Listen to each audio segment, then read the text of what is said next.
I'll record it too, just to see. And hopefully, I got my laptop here, so we'll see if it actually comes up the way I think it's going to come up. I need to go to your channel. Hang on. So I don't know if I'm going to get a notification or not because there's you so should. little. There we go. I've been getting them when I would go live. I would be getting it's yeah. I could see it's going. Oh, see now I don't see the Skype. Okay, there's a Skype window, but it looks different. Why does it look different? It looks like the thing that I was playing around with before. Oh, you know what I can do? I know what I can do. Well, people will show up here. We'll see. I know what I can do. No, I think I know how to. I got to put. Oh, this is funny. Yeah, because you're there when I'm looking at it, but you're like, see, it's like our double. It's really weird. I can see the OBS screen. Yeah, we don't want to see that. That does no. Yeah. Oops. What a bugger. What a bugger. That's the word for it. Let me see if I can. Let me see if this will work once I bring you back on the screen. There's going to be a delay though on YouTube. Yeah, it sees me shrinking you down and all that stuff. It should be. Will that work? I don't know.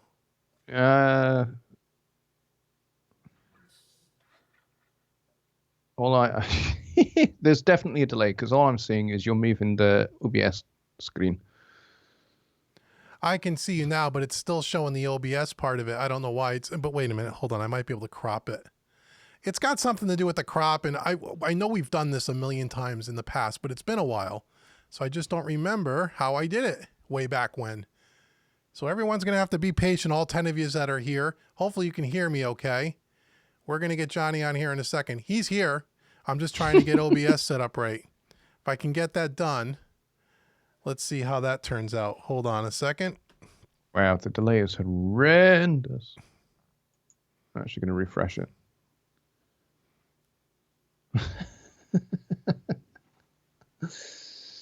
Oh, hilarious. Oh, now we have the tunnel of love on the screen. That's hilarious.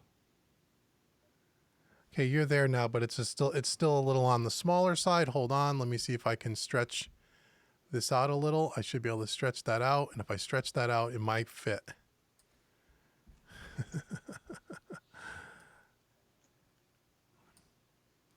Let me see how that works. Come on.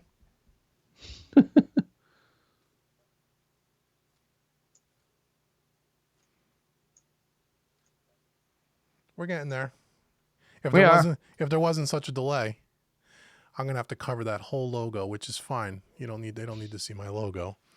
They already know who I am. I think we're going to get it, John. I think we're going to get it. I think so. We won't be able to move off camera. It'll be it. See how it's starting to get. And if I do this and shrink it down even more, and maybe that's how we used to do it. I don't remember us going through all this much hassle, but I don't remember. It's been a long time.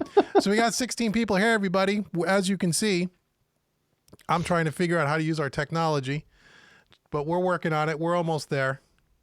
I just want to make sure we could see our buddy Johnny as well as you can see me. Any second now, John, you'll see it, and it looks better. It's not perfect, but it looks better. Yeah, it does look better. Can we deal with that, you think? I think so. All right. Hey, everyone. We got 18 people already here. Awesome. Pretty cool, man. Oops. Let me just walk down the chat here. So we wanted to just get together because we know everybody is kind of stranded at home. Everyone's dealing with what we're dealing with. And we thought we haven't been, as you guys can see by our lack of knowing how to run the thing, we haven't been online together in a long time in a live stream format. I mean, we talk online a lot, but never publicly. Yeah. So we thought it was a good idea just to get together and say, hey, see how everybody's doing. I haven't been on live stream in a bit, so we just wanted to talk to everybody. Maybe see if you guys have any questions. Maybe we'll show a plugin or two a little later. We'll figure that out if you guys want to. So let's see who's here. John, shall we? So we got Jim is here and Michael's here. Paul, hey, what's going on, everyone? Randall, Michael, hey, Mike, what's up? Michael Johnson? Oh, sorry. Jim, let's see. Harley Bob, 957 from upstate New York. Welcome. Kyle's here. David S.J.'s here. Awesome. David said, hey, nice to come home to watching us online. That's really cool. Let me just skip down the chat a little bit here. Yeah, Michael says, I touch my nose, go wash my hands. Yeah, good thinking. Everybody wash their hands. So I hope everybody is, obviously, we hope everybody is doing well and you're being safe and you're, washing your hands, as everybody keeps telling us to do. And try to, stay away from as many people as you humanly can. Try to self-distance yourself, I guess is what they call self-distancing. Yes, social distancing. Social distancing. I have been trying to self-distance. I have. I mean, we distancing myself from myself. Yeah, we've been kind of cooped up here. So, I mean, we work from home. So for us, this is not, being away from people every day is nothing new to me. But No. But my wife is home working from home now for the last week and a half. Like probably a lot of you guys, if you have kids, all the schools are closed and they're going to be closed. They're saying 4 to 6 weeks, may even be through the end of the year. And they're doing, you might be doing it in your neck of the woods too, Johnny. They're doing, starting Monday, they have this thing called at-home learning, where they're giving them all Google Chromebooks, and all their lesson plans are on the Chromebooks, and they're they're going to be taking lessons and doing their schooling online. So that tells me if that works, they'll be out the rest of the year. And so, what are you going to do? I mean, it's craziness, right? It's crazy. But this is a good time for everybody to get in their studios. If you're going to be cooped up at home, I know some of you guys are probably still working. How many of you guys here or gals here, are you guys on kind of your own self-imposed quarantine? Are you guys working from home? Is your spouses working from home, or are you guys still having to go to work every day? I know some of you are forced to go to work because only way you can get paid, and that's kind of scary. But I'm interested to know if you guys are all trying to stay home and stay away from people as much as you possibly can. I have friends. Yeah. And so it's crazy, right? It's crazy what's going on. It's crazy, crazy, crazy. But if you're home all day, this is a great opportunity to get in your studio, right? Get in the studio, make some music, do some training. I mean, if you're on my email list, I put a whole bunch of stuff on sale this week to try to help everybody out. If you want to get some extra training, I got 40% off all the courses at Home Recording Made Easy. I did a 40% discount on an annual membership at mixingmadeeasy.net. So if you guys want to get in for a whole year at 40% off, just trying to give everybody discounts so they can stock up, because if they're going to be home, they're going to need something to do. And so that'll be a way to, maybe pass the time. I don't know, but that's one way to do it. If you want to raid shelves, raid Dave's shelves. Yeah. That's the way to do it. I don't have anything. Rather than stockpiling up on toilet paper, stockpile up on Dave's stuff. Yeah, that's it. Don't steal all the toilet paper. I still don't understand that, by the way. I was the weirdest thing, right?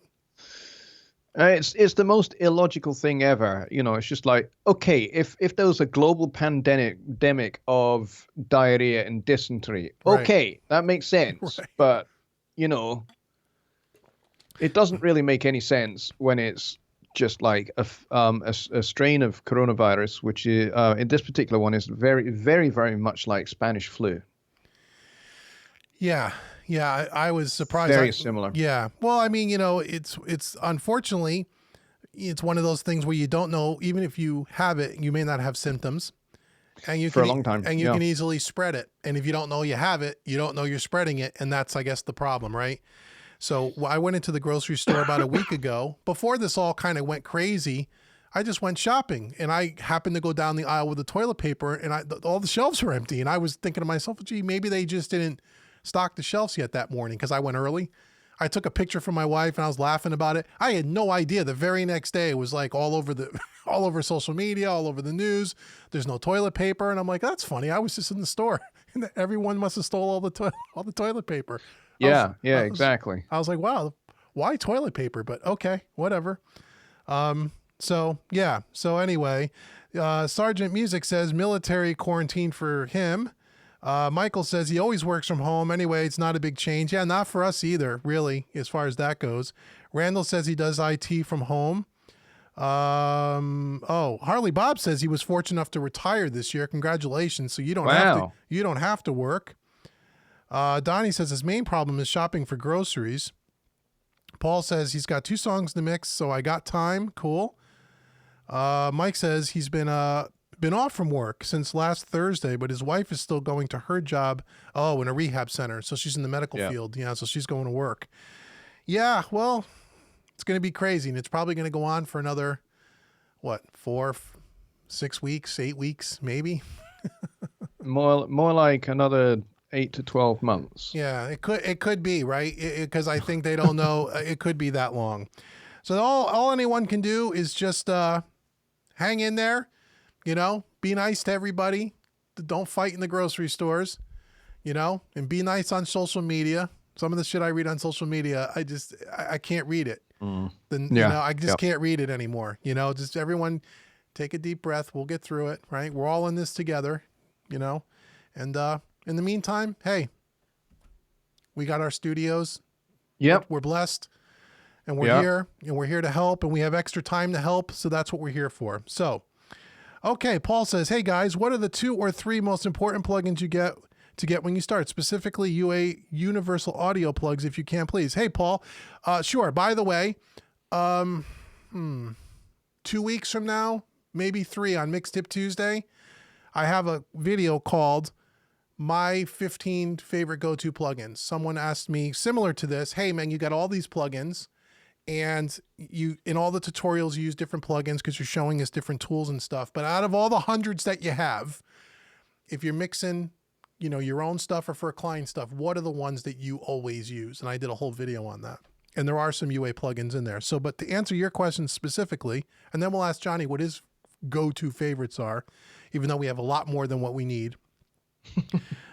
If I was going to tell you, if you have universal audio and you're buying a system, Paul, or if you have a system, and you're saying, what are the 2 or 3 most important ones to get when you start? Well, when you buy a universal audio system, you will already get the classics bundle, which will include the legacy versions of the 1176, the LA2A, the Pultec, the Fairchild.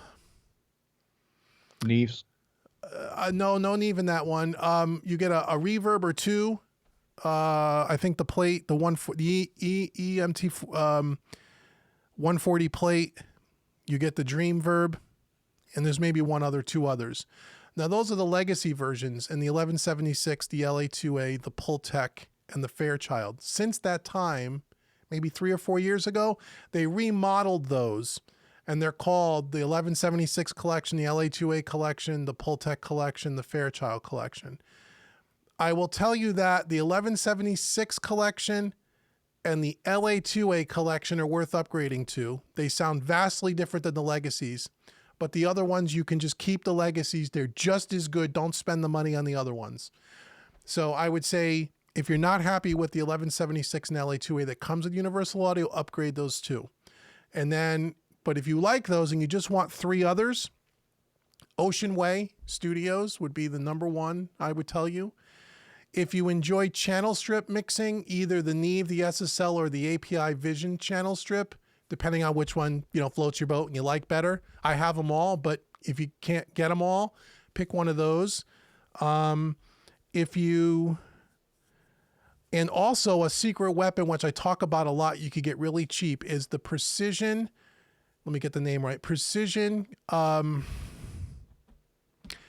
ambient recovery plugin by Bob Katz. That's the stereo widener, kind of, not really, that you see me use on the master bus a lot. That is an awesome plugin. You put that on your master bus, it makes your mix big and wide and it doesn't get phasey. It's the Precision ambient recovery plugin. That's what they call it. And it's endorsed by Bob Katz, the famous mastering engineer. Those would be the ones I would tell you to get if I was picking it from scratch. That's cool, man. Does that answer your question, Paul? If not, I can go a little further if you need to. Oh, he says he just got the UA Apollo 4X. Oh, cool. Cool. Mike says it's dinner time. Cool, man. Tell your wife we said hello if she's there. Let's see. Kyle says he decided to grab the SSD 5.5. Oh, Slate Digital's SD5. Yeah, that's cool. Johnny, what are your favorite go-tos on yours? Let's. You're not a UA guy, but if you had, Nope. but what are your top three? Which ones do you use all the time? I use. I certainly until recently used the Waves SSL consoles because I like the E console in particular. I'm not a big fan of the G console, but for most of the music I do, it's not really suitable. Mostly I use the E because it's kind of warmer and not quite so aggressive sounding. And I'm quite the fan of Plugin Alliance. Yep, love them. Got a lot of their stuff. I got a lot of their stuff as well. So I use their de-essers, and I use their de-essers on a lot of different things, not just get rid of sibilance. I use them on overheads as well to take some of the harshness away from cymbals. I use them on hi-hats as well to make the hi-hats a little warmer. The a Plugin Alliance de-esser, you mean? Yep. Oh, okay. Okay, cool. Which one is? I don't think I have that. Plugin Alliance makes a de-esser? Mm-hmm. Huh. Oh, that's interesting. Okay.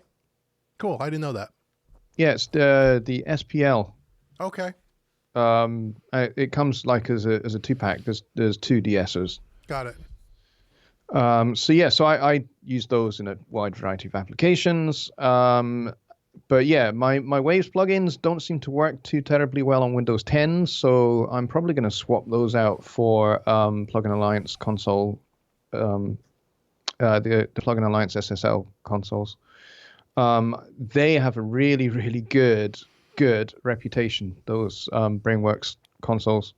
Yeah. So, and you've done a couple of great reviews on those. So I'm really quite tempted to swap out those for the, get rid of the Waves ones and use the Plugin Alliance ones instead. Yeah, they're great. They are good. And what's another one you might like there is the Focusrite.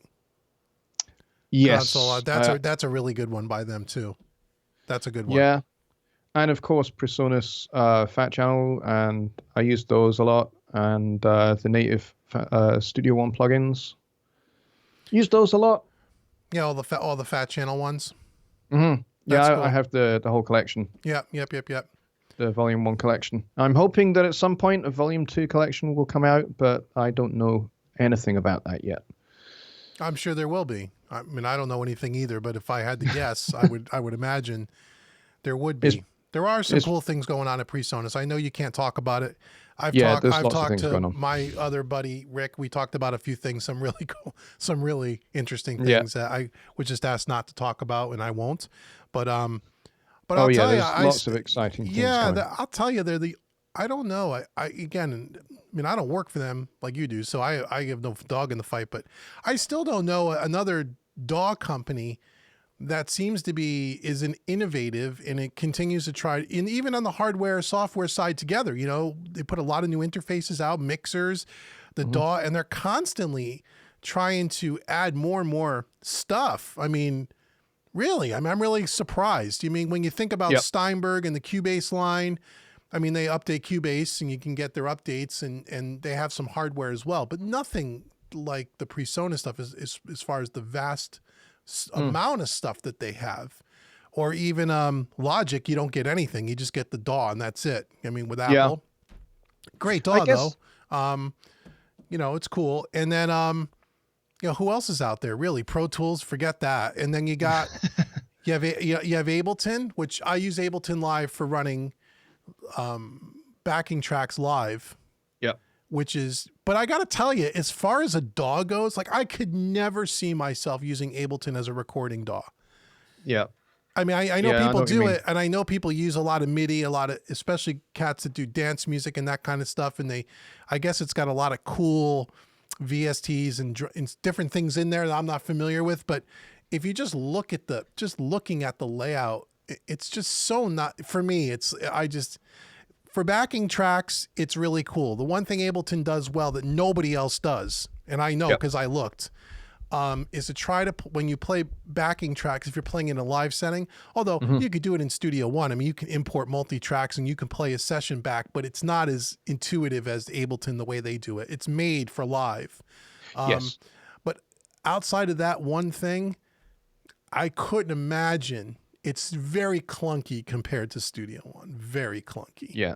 Yeah, I totally agree with that. I think one of the great things about PreSonus is that, they started out as a hardware company, and kind of having a DAW was kind of almost an afterthought.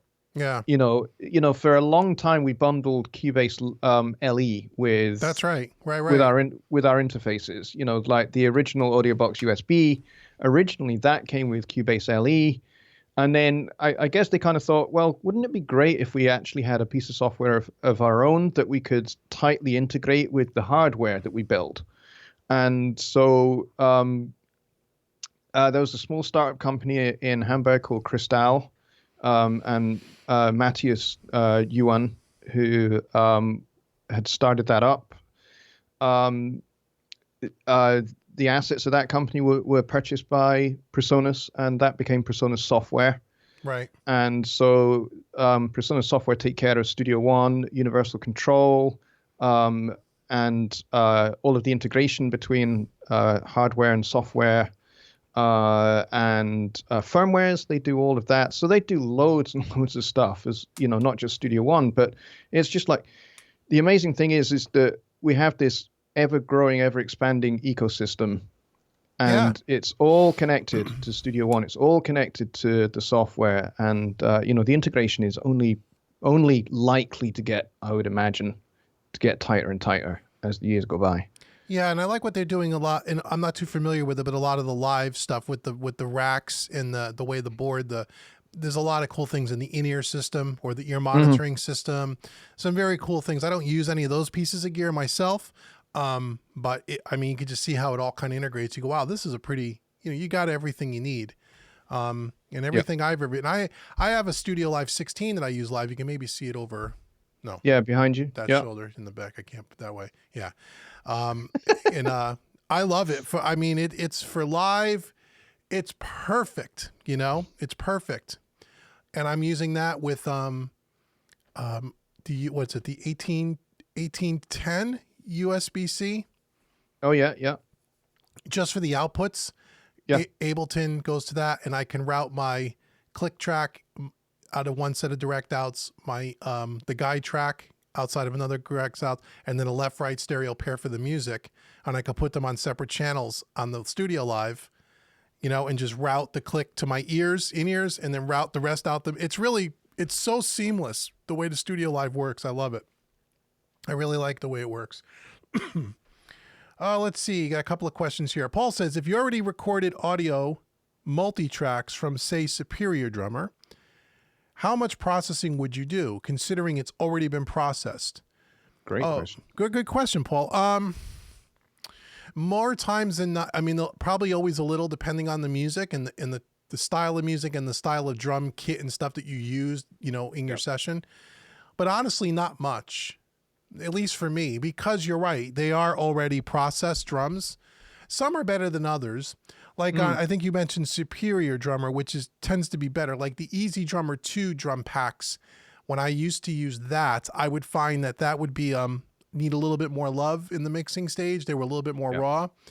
But Superior Drummer, not so much. And Slate, well, I have SSD 4. I haven't upgraded to SSD 5 yet, and I had all the Chris Lord in the Blackbird Studios pack and the Chris Lord Algae pack.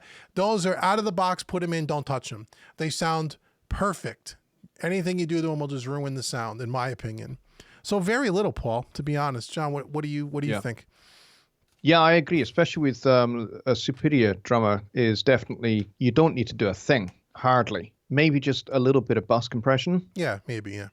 And that would be probably about it for me. I wouldn't really do very much. Other than, parallel processing. But, right. What, even for jazz these days, I do parallel processing. And that's something, I never thought I'd ever do, but I've just started doing it just in the last last few months. And, if you kind of blend it subtle, it actually adds, some punch and snap to the drums, even though the drums are not playing necessarily a backbeat, especially if it's kind of bebop, there's a big dynamic range. So a little bit of parallel processing just really brings some spank out of the snare drum. Plus, if you're playing brushes, parallel processing really brings out just every subtle nuance. That's a good point. You're right. You're right. It would on Yeah. brushes. It would. That's absolutely right. Yeah, That's it's cool. gorgeous. That's awesome. Let's see. David SJ says, Johnny, since you've used Windows 10, does the ASIO work for you when you do video, or do you switch it to direct sound or wave out?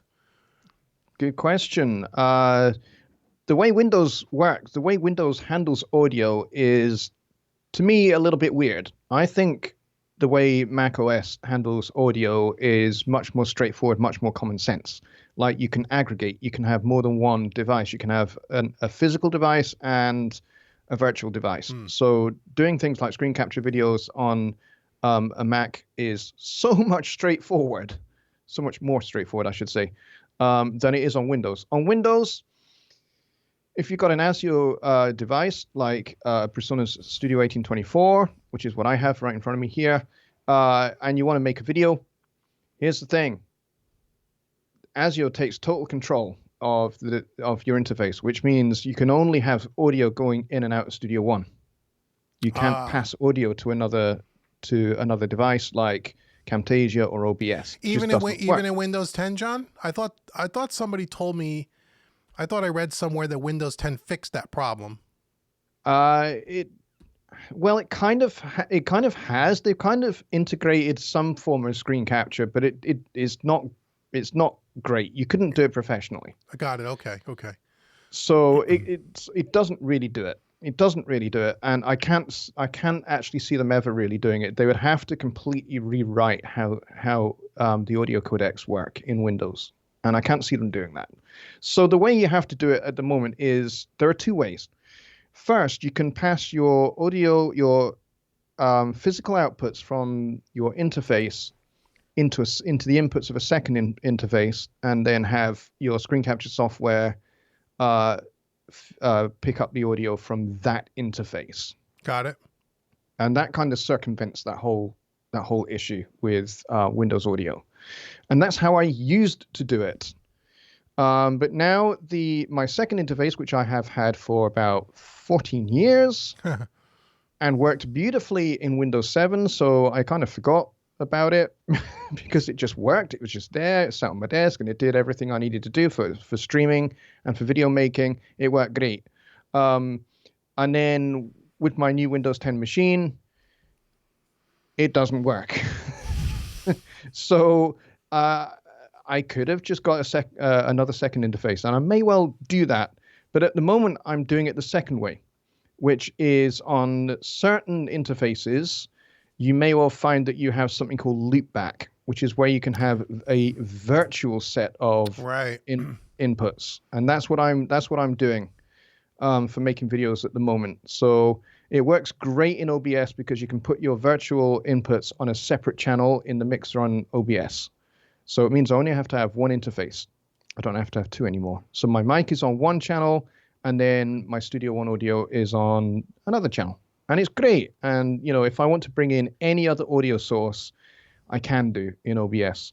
In Camtasia, it's a little bit different, which I find really weird.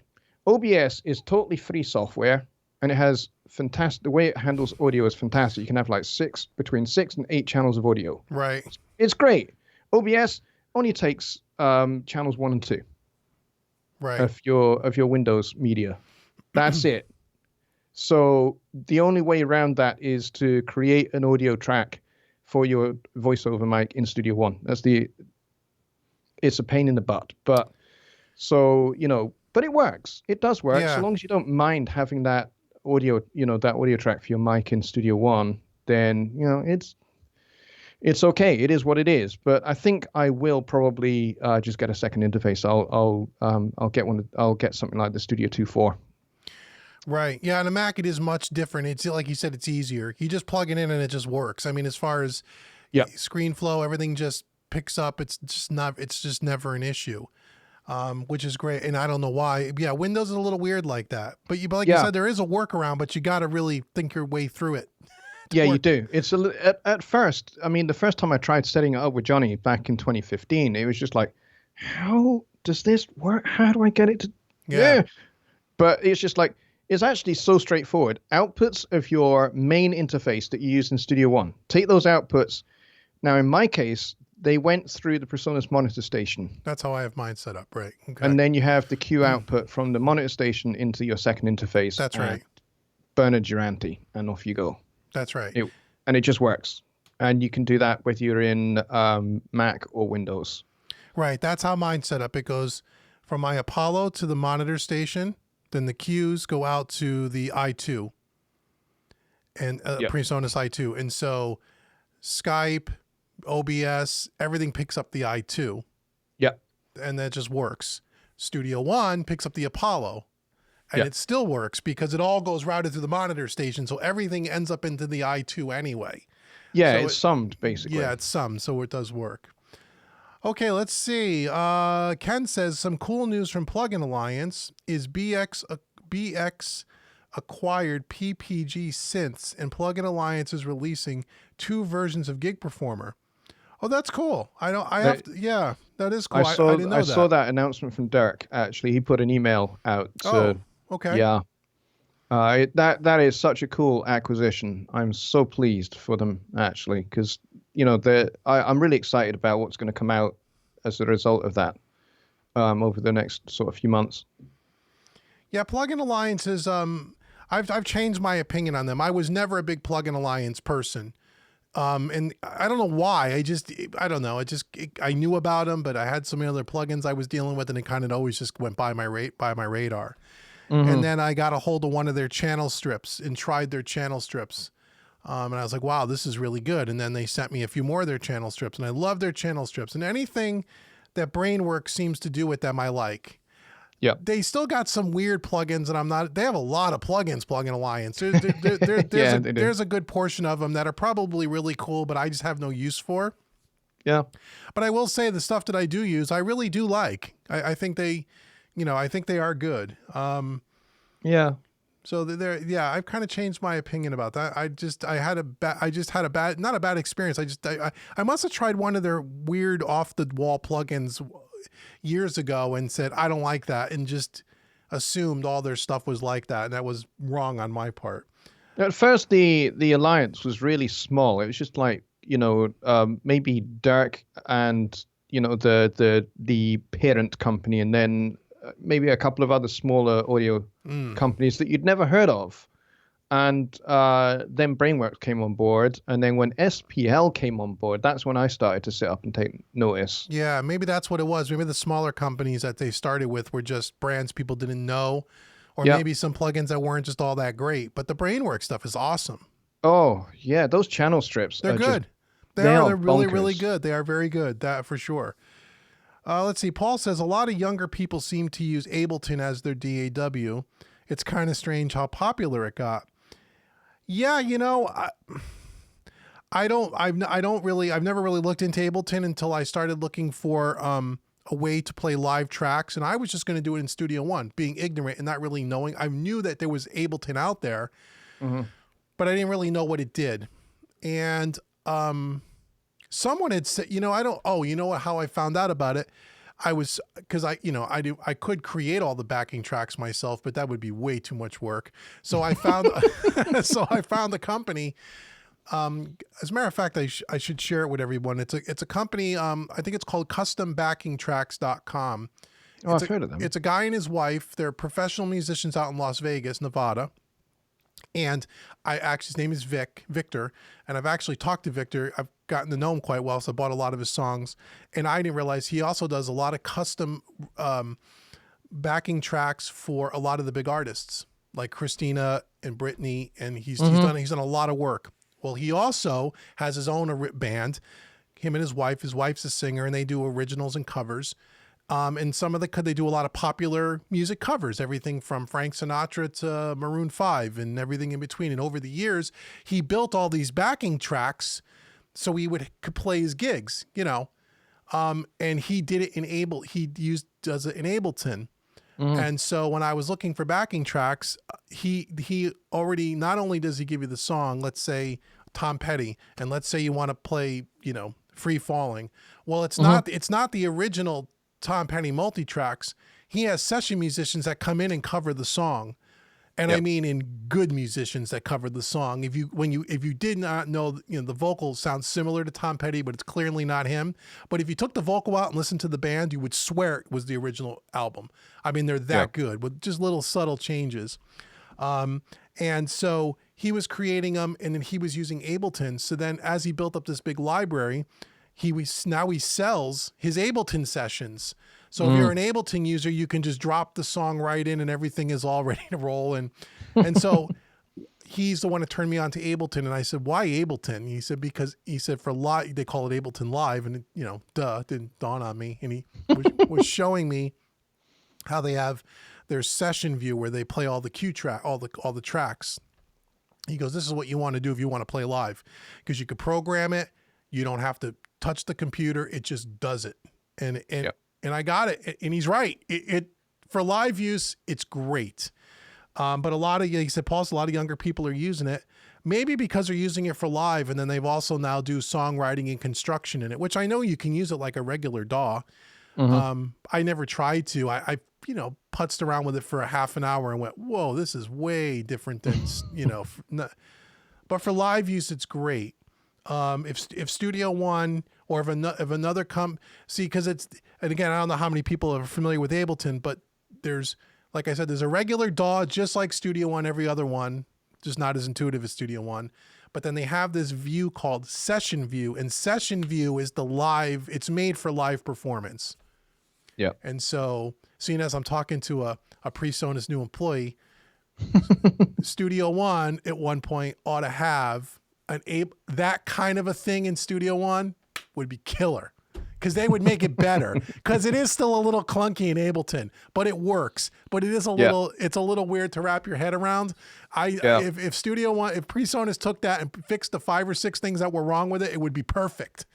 So next time you talk to the president of the company, just let him know that I said that. I've got Jim Odom on speed dial. Yeah. Mike says Ableton's been around a lot longer than Studio One. Yeah, I guess it has been. Again, it's not been on my radar, and I'm going to do some videos. As a matter of fact, we'll talk. I will answer some more questions. I want to let people know I'm going to do a whole set of videos on our whole live rig. I'll talk about that in a minute. We're going to do live streaming home concerts and everything. So I'll let people know about that. Let's see. Mike says, if you are a dance/electronic music producer, Ableton is your DAW. Yeah, that's what I would assume. That's kind of the majority of the type of music that's used for. And I don't know why. I just don't know enough about it, but that's what I've heard. Yeah, if you're a DJ, I mean, Gregor, one of our reasonably new guys, came on board last summer. If you've seen anything of the PreSonus YouTube channel, you'll have seen Gregor's videos. Mm-hmm. He's a convert from Ableton Live, and he's a whiz. He is an absolute whiz at Ableton Live. Really? He is a proper full-fledged electronic music producer, and his music is awesome. He and I are going to be doing some collaborative work. We're going to be making some music together, which is really, really cool. Cool.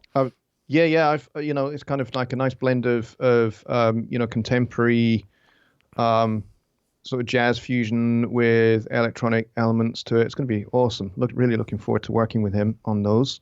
But yeah, he's an absolute whiz in Ableton Live, and I just recently got Ableton Live Suite because we have the Atom out, and the Atom actually ships with Studio One Artist and Ableton Live. Oh, interesting. I didn't know that. Okay. Yeah, it does. So you get both. And so obviously for support, I need to be able to support folks that have got the Atom. So you'll have to know a little bit about Ableton as well. Yeah, so I've got it, and I have been trying to wrap my mind around it. And yeah, It almost seems like everything's the exact reverse of what you would think to do in Studio One. It's almost like whatever you think this is how I do it in Studio One, think the exact opposite, and that's what it seems like it is in Ableton. That is almost exactly correct. Yeah, yes. That's what it seems like. But I know in Ableton, some of the other cool live features that I haven't gotten involved in yet, but like you could program lights in. I mean, you can have it so it runs your light show. If you have a video projector, I mean, way above what I'm going to do, but that's I can see why that's appealing. And I found a lot of house of worships, a lot of churches tend to use Ableton with their, with a lot of the imagery for their congregations and stuff, with lyrics for the hymns and stuff. Yeah. And if you watch any of that stuff, even if you're not into that kind of music, but just to see it from a technological standpoint, how they put that thing together, it's pretty powerful what you could do with Ableton in that setting. And so my church use we actually use both. We use Studio One and in Ableton. So Ableton, as you say, does all kind of like all the projections and the lyrics and everything else. Crazy, right? It's nice. Yeah, you can just like you just like put up all the songs. The worship leader gives a list over, and you just like pull up all the songs. And for the most part, we have them all mapped out already. So it's just bringing in a preset for that song, bringing in another preset for that song, and they're all mapped out. And then we capture the audio in Studio One. So we take the audio out from Ableton Live and feed it straight into Studio One. Oh, cool. That's cool. Yeah, there's a lot you can do with that DAW. Yeah. Let's see. Jim was saying, hey Jim, I got a couple of Kali, is how you say LP 6.5 monitors last week. Big improvement from what you had. Kali. What did you have before that? I don't know much about the Kali monitors. I'm sure they're great. What did you have before that, Jim? What are you upgrading from? Oh, Warren Hewitt is a big fan of Kali audio. Is he? And okay. Yeah. He's had the guys from Kali on Produce Like a Pro a few times now. Mm-hmm. And he's done some really good reviews of their speakers. They look really, really cool, actually. And he's totally blown away by how they sound. Well, that's a pretty powerful endorsement. If he likes them, I'm sure they sound great. He's heard every monitor in the world based on what he does for a living. I asked him just a few weeks ago how they compare to the Gen LX that he uses, and he says they stand shoulder to shoulder.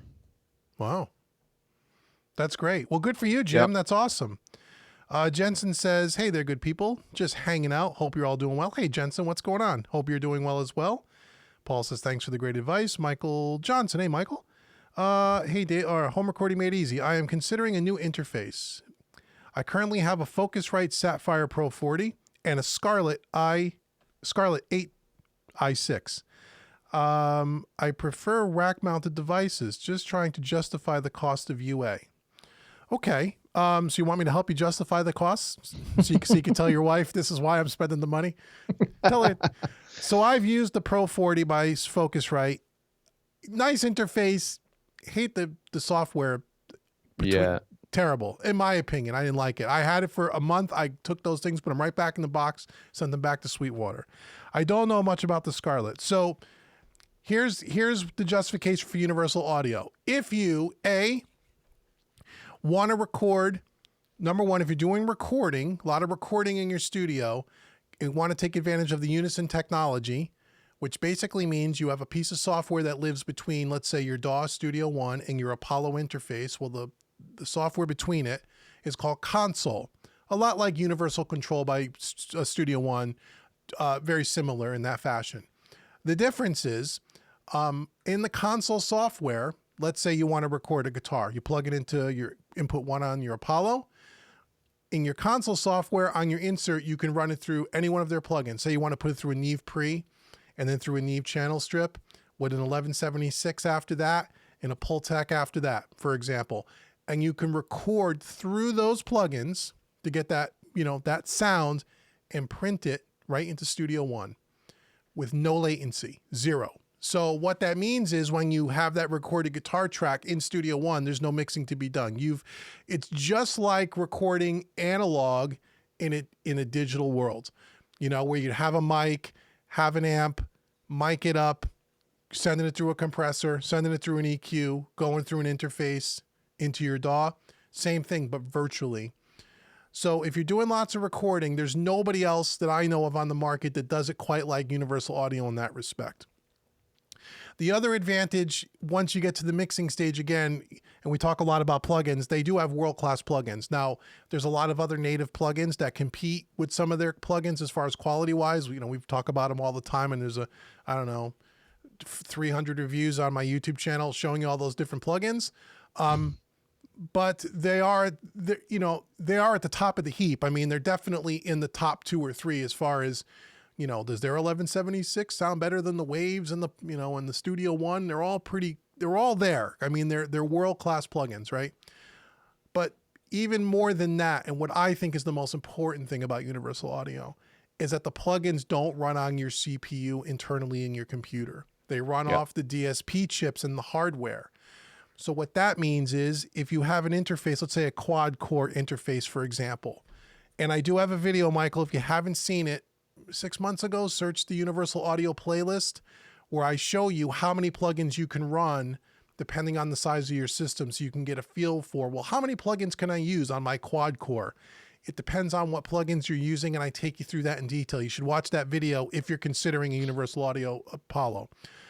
But you can run a lot of plugins on a quad core, lots of them.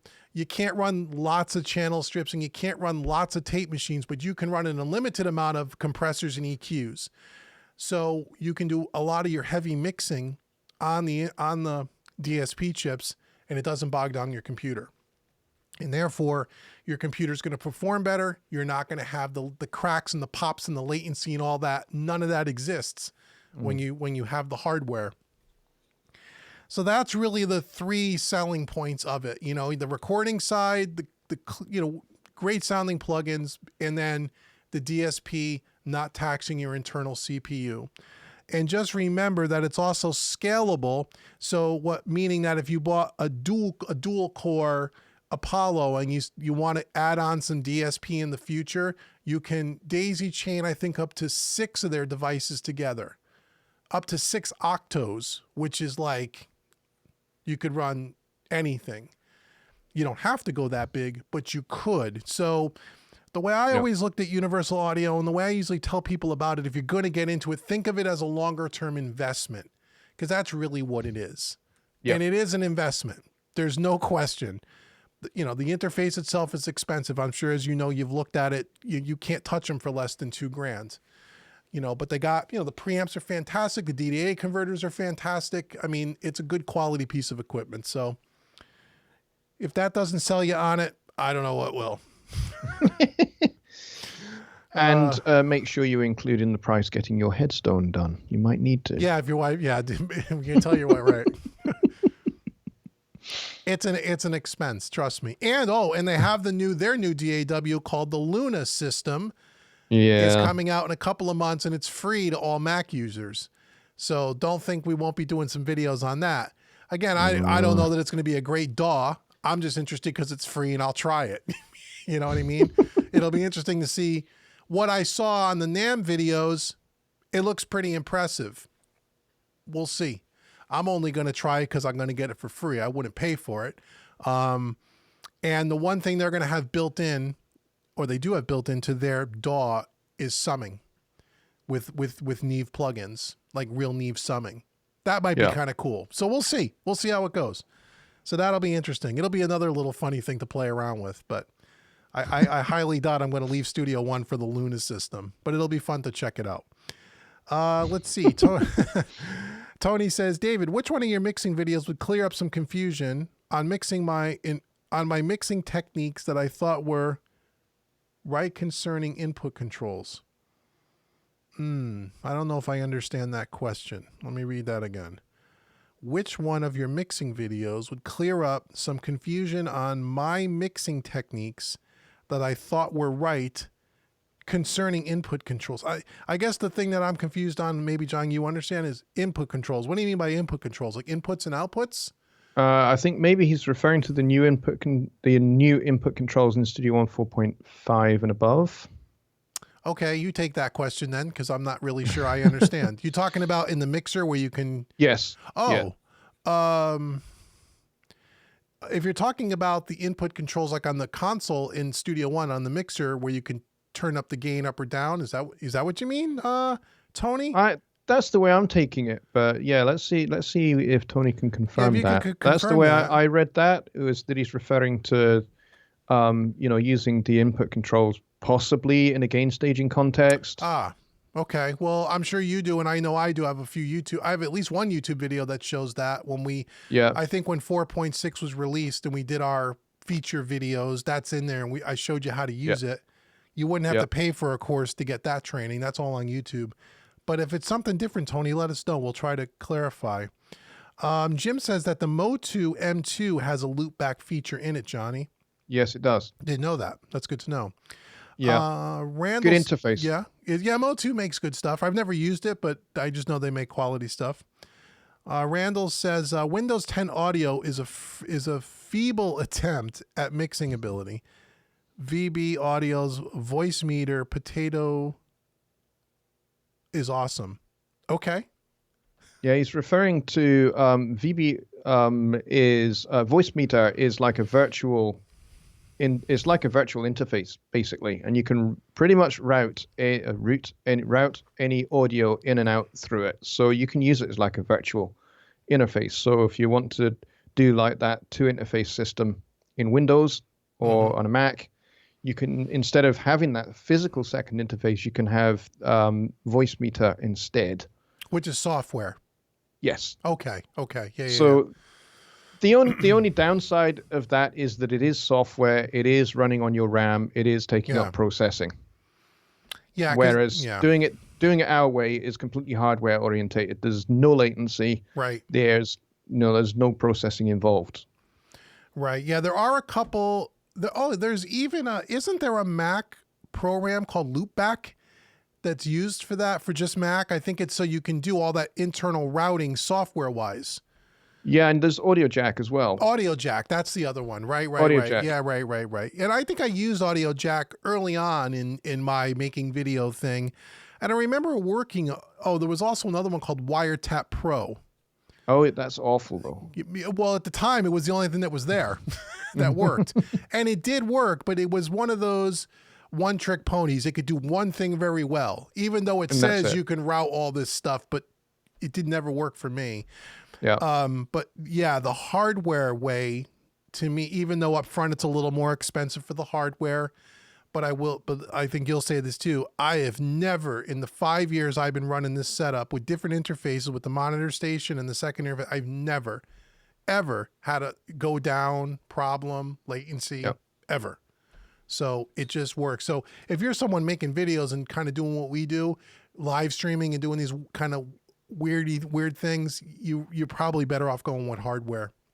Yeah, because you can set it and forget it, basically. You can, really. And you don't have to get your second interface could even be an audio box USB, really. It could be anything, really. I'm just using an i2.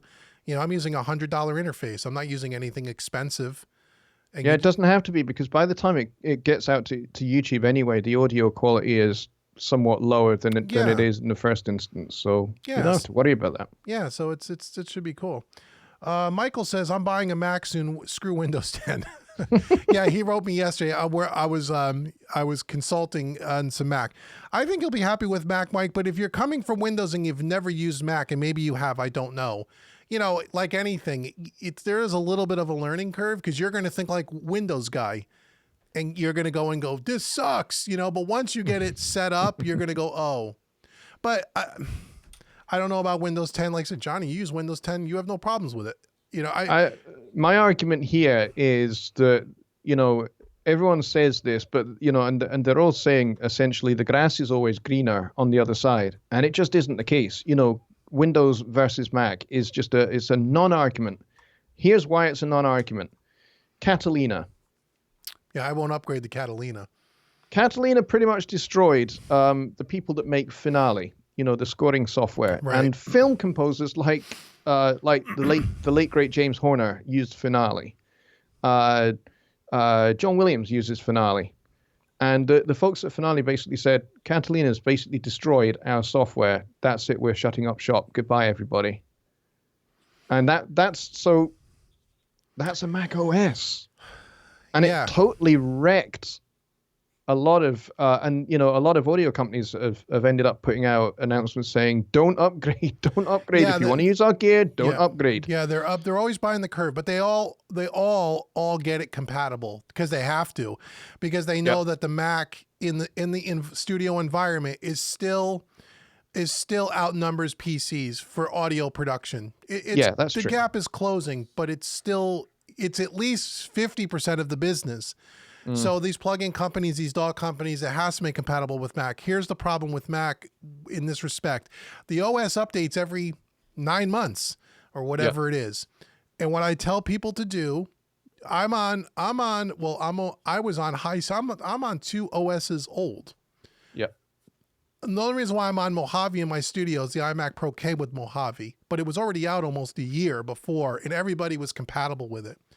But like if you were buying a Mac today, although I think Studio One and everybody still is now compatible with Catalina, but when the DAW first comes out, when the OS first comes out, the new one, don't upgrade it because Studio One won't work. Half your plugins won't work, and it's not PreSonus and it's not your plugin companies.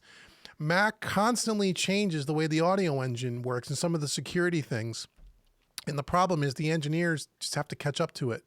It will eventually work, but I always say if you buy it, like you can run Mojave right now or Sierra or High Sierra, and you'll have no problems with any of your plugins, DAWs. But let the new OS come out for 6 months at least before you upgrade it. Yeah. That's the problem because Windows 10 comes out. Windows 10 will be around for 5 years. It's not going to go to Windows 11 anytime soon. But the Mac OS changes every 6 or 8 months. Yeah, and that's half the problem. And so, but you know, with Windows, the issue is particularly with Windows 10 is that the maintenance updates can quite often completely reset your computer. Now, I've only just gone to Windows 10, and so I haven't actually done any updates yet. I know that there is one there waiting. I have paused my updates, and you can only pause it for 35 days. Right.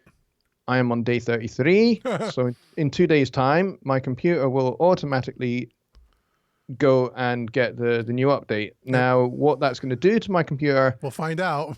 We'll find out. I don't know. Now, the thing with Windows 7 was it never did that. Windows 7 was incredibly stable, and I was very happy on Windows 7. However, Microsoft have decided to pull the plug on it after, 5 years? Yeah, they did. Yeah. You have to go to Windows 10. You don't really have a choice anymore. You don't really have a choice. And, in the Windows land, we think, oh, we're so hard done by, when actually we're not, because Mac, as you say, updates every flipping 9 months. Pretty much, yeah. It seems, or maybe it's once a year, but it seems like it's all the time. Yeah, and they are major updates. Yeah, they're not just minor ones; they're major updates. That's true. Yeah, that's true. So, but you don't have to update. See, that's the thing, and the updates are free. But you don't have to update. And I just tell people in your studio, if you have a dedicated studio computer, don't update. I update my Office one. I haven't done Catalina yet because I know it's not going to affect anything because, Microsoft Office will still run all those things. But where Mike, where I think you'll like the Mac, I mean, it's for me, the Mac is nice because if you're in the ecosystem, if you have an iPad, if you have an iPhone, if you're part of that Apple ecosystem, the Mac stuff is really nice. The one thing they really do well is everything is tied together. It all syncs together. It's all built to work together. If you're into that, the Apple Watch and all that shit, it works great. That's something Windows does not do well. It's getting better at it, but not like Apple. But, it all depends what you're doing, Yeah. It all depends what you're doing. But overall, Mike, I think with the Macs we talked about yesterday, if you get those kinds of specs that we talked about, you're not gonna have a problem. You should be fine. And if you do, let us know. We'll help you through it, for the learning curve. But what I found with Mac for the most part, because I'm not a really computer literate guy, it is pretty much plug and play. It is. There's very little weird stuff that you have to do inside when it relates to audio. Yeah, that's one of the plus points is that with Mac is that everything is built internally. Right. So, all of the components are made by the one company. There is only one company doing it, apart from Intel chipsets and things like that. But if you leave those aside, everything else is built by the one company. So you don't have to worry about, is this chipset going to be compatible with this with this processor? Is this going to be compatible with this? You don't have to worry about any of that. Whereas on Windows, particularly if you're building a machine, You've got to think about those kind of things, especially if you're wanting to build a robust Windows audio machine. You have to think about those things, which is why I don't do them. I hire a company to build my machines. Right. Well, yeah, but once You know? once you start building those custom audio PCs, because when I bought my Mac Pro, I did a video on it too, Mike. You might have seen it, but watch it again because I talked about I considered for about that much time going PC because everyone, oh, it's cheaper, it's cheaper. It's not cheaper. If you spec out a audio production PC with any kind of balls to it and put that up against the Mac, in the end, the It's Mac almost is identical. The Mac in a lot of the Mac in my case, the iMac Pro was cheaper. It was cheaper because I also do things like Final Cut Pro. I don't have to buy Adobe. There's other things there, but in the end, the pricing is about the same.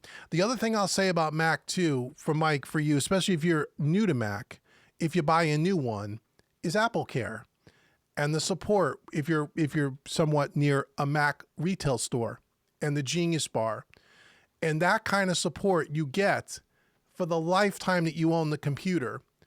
You have a problem, something doesn't work, you're not even sure how to use something inside of it because you're a newbie. They give you all that support for free.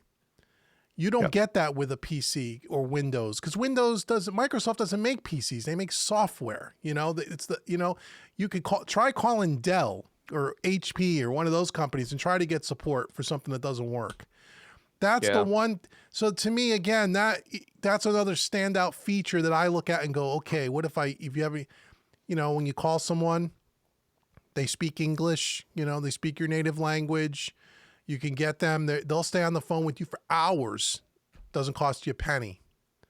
So there's something to be said for that too. There's if you're not a big techie guy and you got a problem, and I've had some over the years, and they're great. So, but like you said, it's not like, it's the grass sometimes isn't always greener. But I think, Mike, for what you're doing and everything that we've talked about, I think you probably would be okay with the Mac. The Mac Mini you're looking at, if you're looking at something that's relatively new or brand new, you're not going to have any problems. So, and we're here to help you anyway, Mike. All right, let's see. So Leon says, I love their plugins. I think they're talking about the plugin align stuff. The BX2098 is an awesome EQ.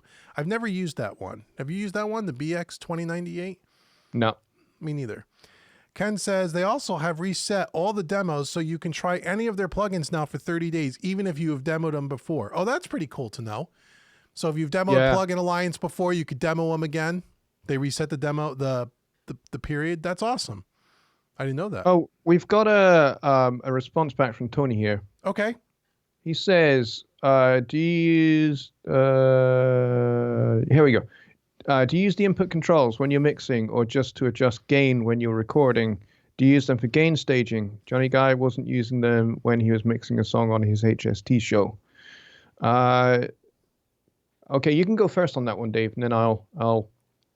I lost my way in the chat here. I'm just trying to scroll back. Okay, I see what we did. Okay, I got you. We got a lot of questions. This is great. You guys are awesome. We'll get to all your questions. So the question was, do I use the gain control for recording or for mixing or for, right? Gain staging. Yes, to all the above. I use it for gain staging. If a track comes into me and it's too quiet, I'll use that to crank up the gain as opposed to using the mix tool, which is the way I would used to do it, or I would highlight the event and take the little handle and pull it up. It all does exactly the same thing.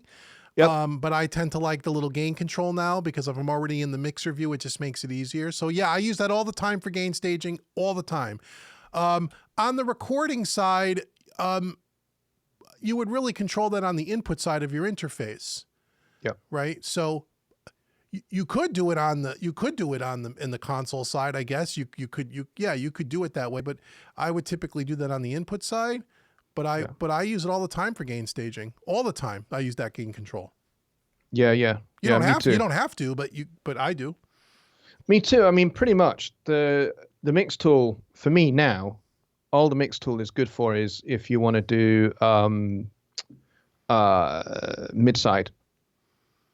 Oh, pretty much. Right. Yep. And DC offset. Those are the only two things that I would ever use the mix tool for now because we have the input controls That was such a massive feature request. I mean, that had like nearly 1,000 votes, I think it was. Oh, really? When they put Yeah. that in? Yeah, I never. Yeah, Never nearly thought about it. 1,000 votes for that over on answers. .presonus.com. So many votes. It was like the top requested feature. Oh, okay. And so, it just goes to prove, if you have a good feature request for Studio One, and people who would just gravitate towards it, vote for it, it'll end up in Studio One. Yeah, no, that's great. Yeah, I hope that answers your question.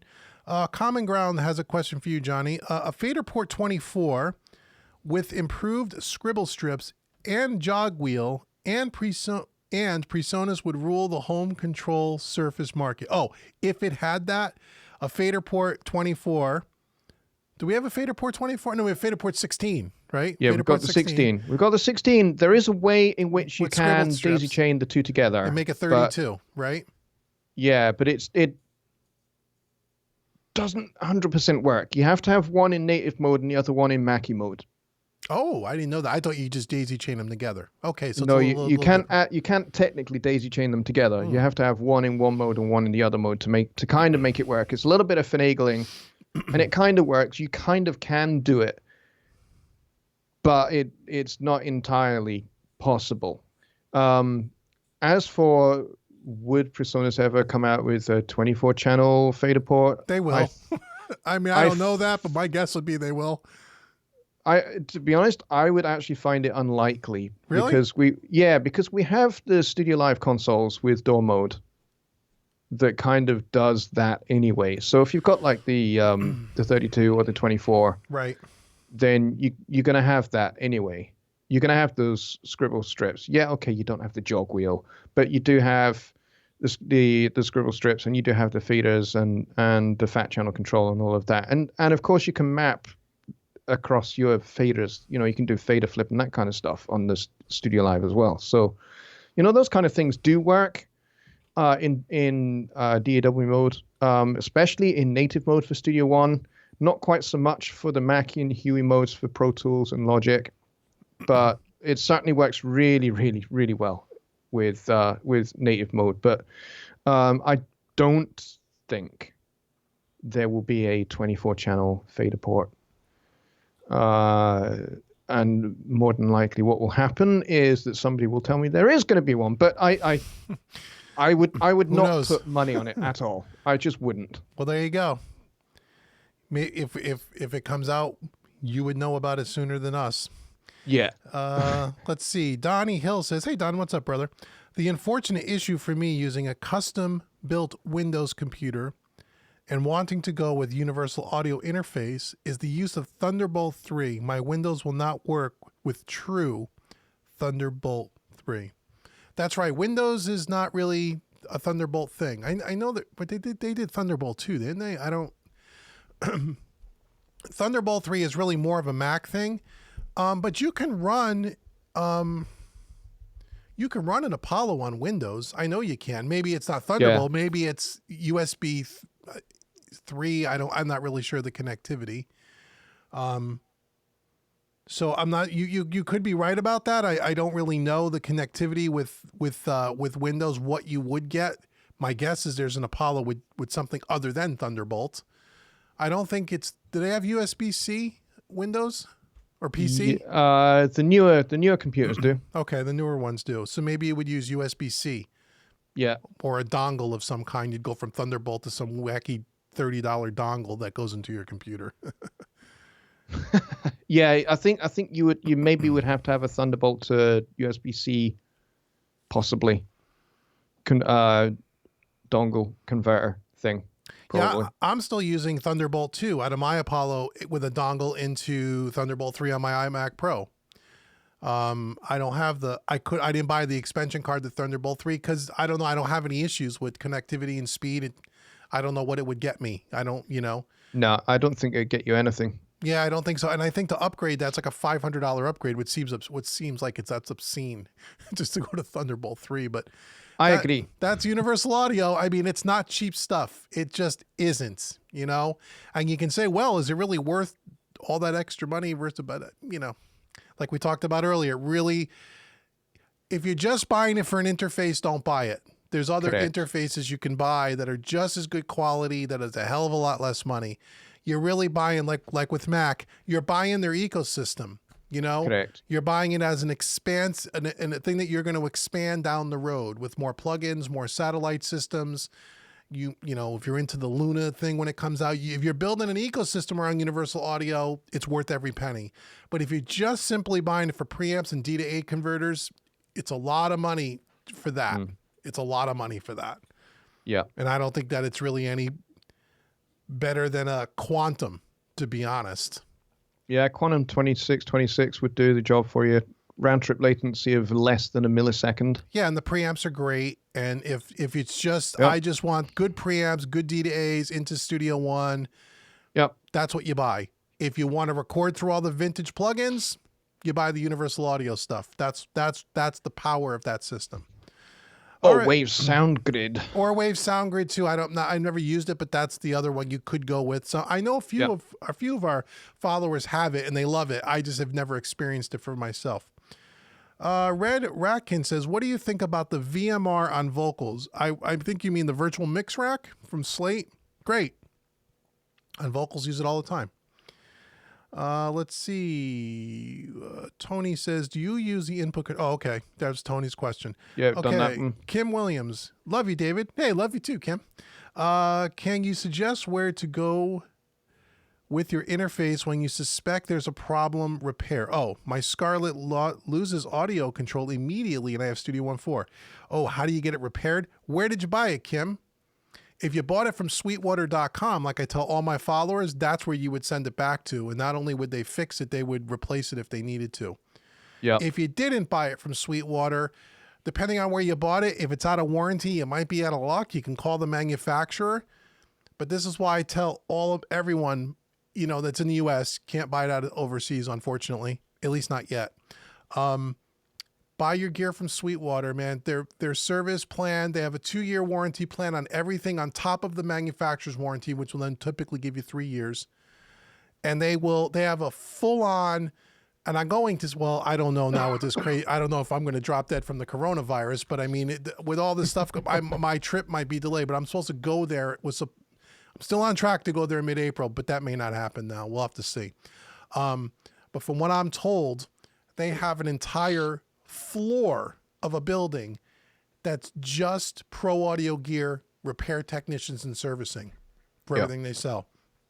So, you know, I don't know, Kim, if you didn't get your stuff at a place like that, you might be out of luck unless you could find a local center. But then again, which interface you have? The Scarlett? That's probably like a mid-tiered, if I remember, Focusrite, right? So that's probably like a mid-tiered $400 interface. You know, it's probably in that ballpark, $300 to $500. And if that's the case, it would probably cost you as much to repair it as it would be to replace it. Easily, yeah. So depending on what you got going on there, you can always email me and I could try to help you if you're gonna get rid of it and go with another interface. Depending on what your needs are, we could coach you into what we would suggest you buy. And then you want to buy it from a place where you can get it serviced. David S.J. is asking, the thing with Windows versus Mac for me is I built a custom PC for, okay, I thought it said 10,000. It's 1,000. with more raw horsepower than you can get on a Mac at twice the price. Okay, maybe you have. Oh, okay, well, you said something very key there. You said, I built a PC. You built. It's right. You didn't have someone build. You bought all the components and you're smart enough, a hell of a lot smarter than me, that you did it. Mm-hmm. Then you're right. You could buy a PC cheaper than a Mac. No question. And you could get a higher spec machine. Yep. I wasn't in that boat when I'm not building a computer. That would be a disaster. If I wanted to buy one out of the box and wanted to get one that was built for, you know, for audio production from like PC Audio Labs or some of these other kinds of places, and you get something that's a quad core, 16 gigs of RAM, 3.0 gigahertz processor, 1 or 2 terabyte SSD in it, I couldn't find one for less than $2,000. Could not. And that was without getting a monitor. That's no screen. Yeah. Where if you buy an iMac for $2,000, you got a 5K Retina 27-inch display. That's a $1,500 monitor. At least it was at the time. They probably come down now. So now you're looking at $3,500. You know, you buy $2,000 for the computer, $1,500 for the monitor. You know, but if you built one and you bought all the parts, but like we said, you build it, there's no warranty. If something doesn't work right together, good luck. Yeah, the only person you got to shoot is yourself. But if you're, but there's a lot of guys out there and gals they can do that work, and if you can do it, you can do it. You're so David, you're right about that. I was just saying if you bought it, you know, there's, and I'm sure, like I said, because now they got the Mac Minis that are really affordable. You could buy a quad core Mac Mini. Again, don't call me on the exact prices, with like 16 gigs of RAM for like $800. Brand spanking new. That's hard to compete with, you know? Kind of is, yeah. Kind of is. I mean, the machine I've got here, which is brand new, cost me, or at least it was meant to cost me £1,100, which would be just shy of $1,500. Mm-hmm. Just short of $1,500. And this has got like a 4.5 gigahertz processor, 16 gigs of RAM, and 2 1 terabyte SSD drives. Right. 15, that's for just the box now. Yep. So if you have a monitor, but if you wanted to buy something of the equivalent of an iMac monitor, it's 5K 27-inch, that's $1,000.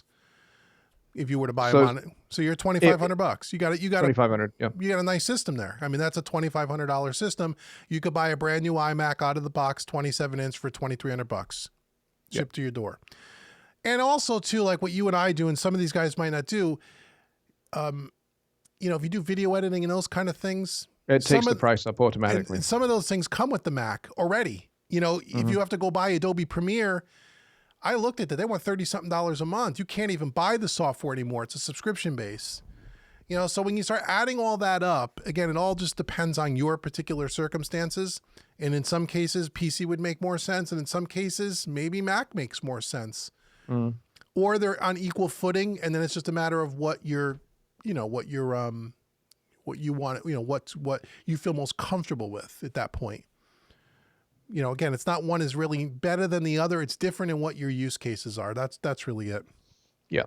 Larry says, hi, going back to basics to find missing ahas in my Studio One learning. The Home Recording Made Easy YouTube channel, beginner stuff, pre-mixing is done in 3.0 mostly. Are there newer beginner videos or does it matter? Yes, Larry, there are new videos, and no, it really doesn't matter, to be honest with you. But if, you know, I'm not just going to try to sell you a course, but homerecordingmadeeasy.com, the PreSonus Studio One Beginner's Guide is done in version 4.5. All the stuff that's done in 3.0, with the exception of a handful of features, is almost exactly the same.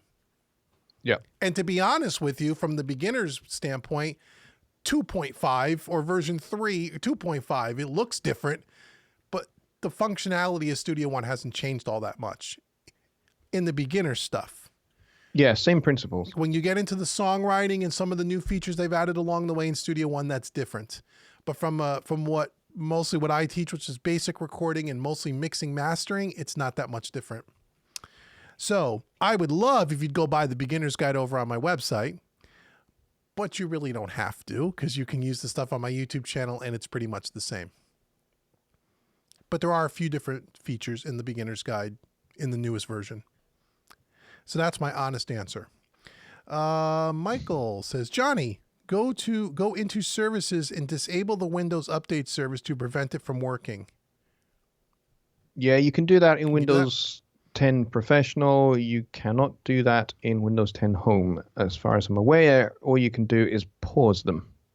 Ah, okay. So Windows 10 Pro is a little different. Yeah. In that respect.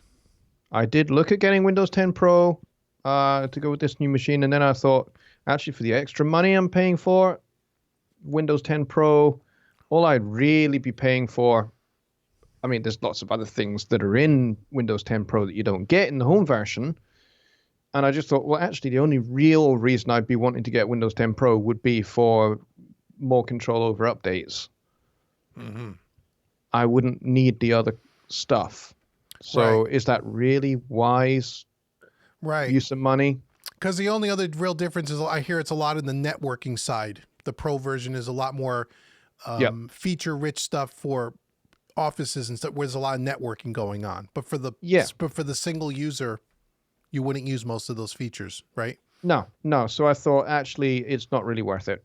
The fact that you can actually pause your updates is actually a good thing. And, there were so many complaints. They must have been drowning in complaints with people saying it's so stupid that Windows just updates right in the middle of me doing something. Oh yeah, that would drive me insane. That would drive anybody insane. And it's Yeah. so stupid. Right. It really is utterly bonkers, ludicrous, stupid. Right. And so eventually Microsoft went, yeah, actually, we agree. So they gave us the ability to pause the updates, especially as, the updates are going to be brand spanking new. And as we know, with anything that is brand spanking new, there's going to be something that doesn't quite work properly. Yep, that's unfortunate. That's computers. That's just the way it is, and that's It's just the way it is. It doesn't matter how many hours of beta testing you put into it. Speaking as a beta tester for software and hardware, it doesn't matter how many billions of hours of beta testing you do or how thorough you are with your beta testing. You can't test every possible scenario. So there's always going to be something that doesn't work in a particular scenario somewhere. Yeah, because there's too many variables in all the computers and all the different users. And the number one out of all the emails that I got two today of just people having issues. It's always comes back to computer related. Mm-hmm. Always. It's usually, and it's normally around, again, if you're fairly new to this stuff, some of the way the computers work and some things that don't always play nice together, it's frustrating for folks. But it's just the nature of the beast. It really is. Yeah. What are you going to do? Yeah, exactly. So I'm glad that Microsoft listened and gave us this chance to be able to pause them, which kind of means that there's time for a new update of Windows to kind of bed in, and you find out what all the foibles and weird things are, and you can go, okay, I'm just kind of waiting and seeing for 30 days. That's fine. I think that's a good thing, but it would be nice if you could actually extend it so that the only thing, if they could change it so that the only thing that you want to pause are the actual maintenance updates to the OS. If you could pause those, but still download all the security updates. Right. So you still get those, and you still have those running every time, but the actual maintenance updates to the OS, you could pause those and actually have much more control over when you decide you are ready to update your OS. Right. And that's Mac. That you can do. You don't have to update anything with Mac unless you want to. Yeah, exactly. And that's nice. And that is nice. Yeah, Windows should do that, and I hope that they do. All right, let's see. We got a lot more questions to go through here. Okay, we got Michael Johnson helping Michael Neighbor. Okay, good. You guys are talking about Windows and disabling. He's gonna help out. Let's see. Tony says, thank you, gentlemen, for clearing up the fog. I was doing things in a workable way. Back to the egg for me. Let's see. J Rock says, you guys have now talked me into PreSonus. Thank you. Oh, well, great. Glad we were able to help. Excellent. Good for you. Donnie says, I've been in contact with UA and the interface being top alpha stated it would not work without changing the hard drive and some other things.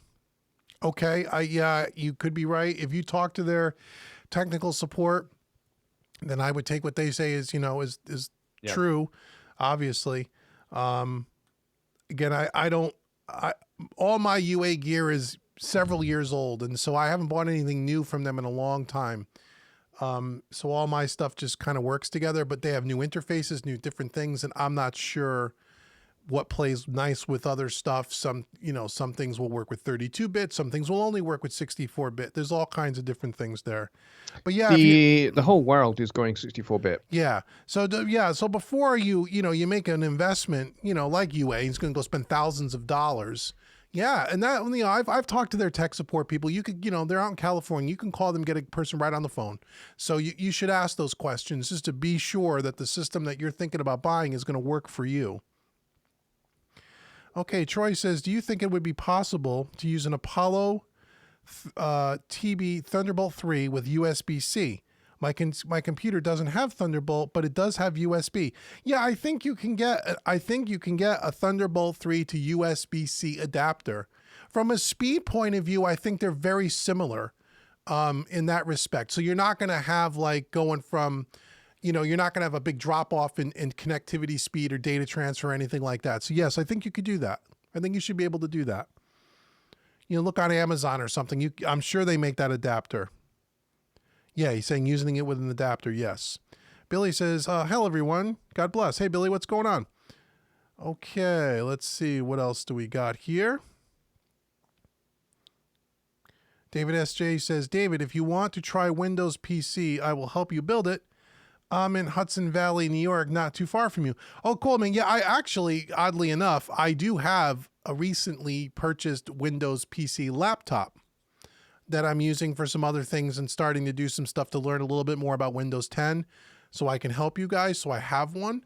I don't have any need to build a Windows PC. That's cool. Good. I mean, it may be cool to do some video content, maybe showing people how to do that. You aren't too far from me. Maybe that would be something one day we get together. Maybe we do a build and we film it and make some content. That's a cool idea. That might be a cool idea. That might be good. New York is not far from me, a couple hours. On the subject of Thunderbolt to USB-C... Can you do that? I think you can, right? Yeah, according to CNET.com, all Thunderbolt 3 cables will work as USB-C cables. Oh. So Thunderbolt 3 is backwards compatible with earlier versions of Thunderbolt, but due to the new port type, adapters are required to use legacy Thunderbolt devices. Any USB-C device like a Google Pixel plugged into a Thunderbolt 3 port will function normally. That's quite old. That's 2014. I need to find a more recent article. I'm almost sure you can't because I'm trying to think now. USB. Let me see. Thunderbolt 3.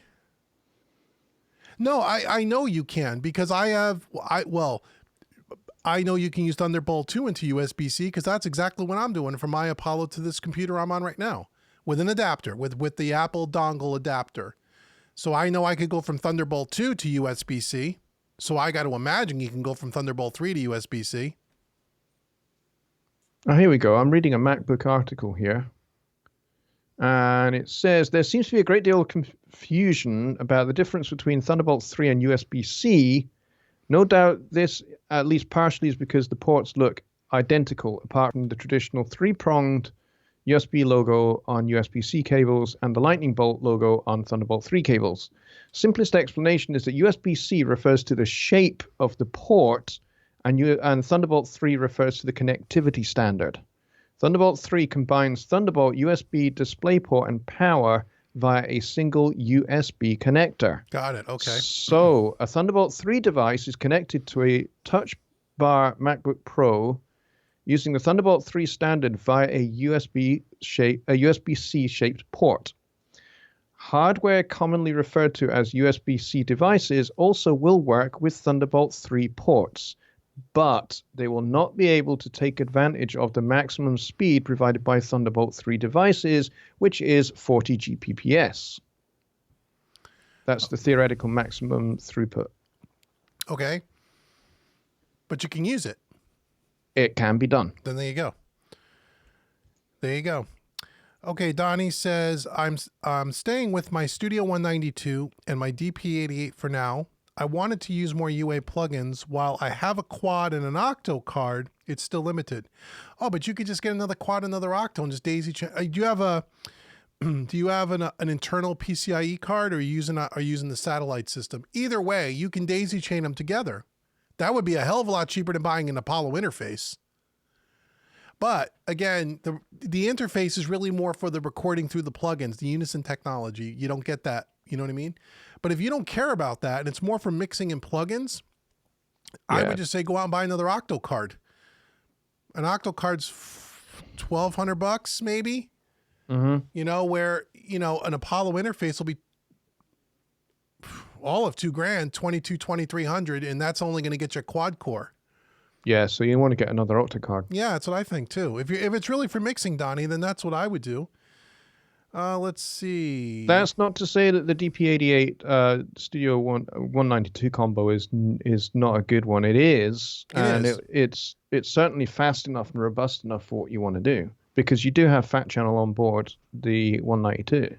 Right, so you can record through the Studio 192 did what the Universal Audio did with the Unison. That's exactly what they did, but you can only use the Studio One plugins. Correct. And so, at the moment. Okay, at the moment. Well, the Studio 192 is a little bit more older technology, right? That's, I mean, considering comparatively speaking to the Quantums and stuff. So, yeah, I mean, who knows what the future holds. Right. So, yeah, they may come up with something else that's, you know, that competes in that Universal Audio market with the Unison technology. And then if that's the case, well, then, you know, then the game changes. But as of right now, you would have to use the Studio 192. You can only use their plugins, the PreSonus stock plugins, to record through. No, that's okay. No, you can use the Fat Channel collection. Yeah, which has their PreSonus 1176, their LA2A, but their plugins. Yeah. You can't use a Waves SSL channel strip. No. Right. So it all depends what you want to do. You know, it really depends. If you are more into if you're more heavy into the recording side and the mixing side is an afterthought, you can lean Universal Audio. That's what I would tell you to do. If you're more on the mixing side and you're really more into the mixing with the plugins, well then keep your DP188 and Studio 192 and just upgrade to your Octo, another Octo or another quad card, and you get more DSP that way. And down the road, Donnie, if that changes, you can always add an Apollo onto that existing system later. Like I said, it's scalable. So don't feel like if you buy the Octo card, you're going to, oh my God, I'm going to outgrow it. I'm going to have to get rid of it. No, you can still keep it. You can daisy chain an Apollo to your PCIe cards or your satellite systems, and they work fine because I have them here. So I know they work. And it looks at it as one big system of DSP. You know what I mean? Yeah. So that's your rig. So you've already got that actually in place, actually working already. So that's the rig. I have a Universal Audio Apollo quad core, and I have, as silly as this sounds, I have 2 Octo satellites and 2 quad core satellites. So I have 24. I have 2 Octos and 3 quads in my system.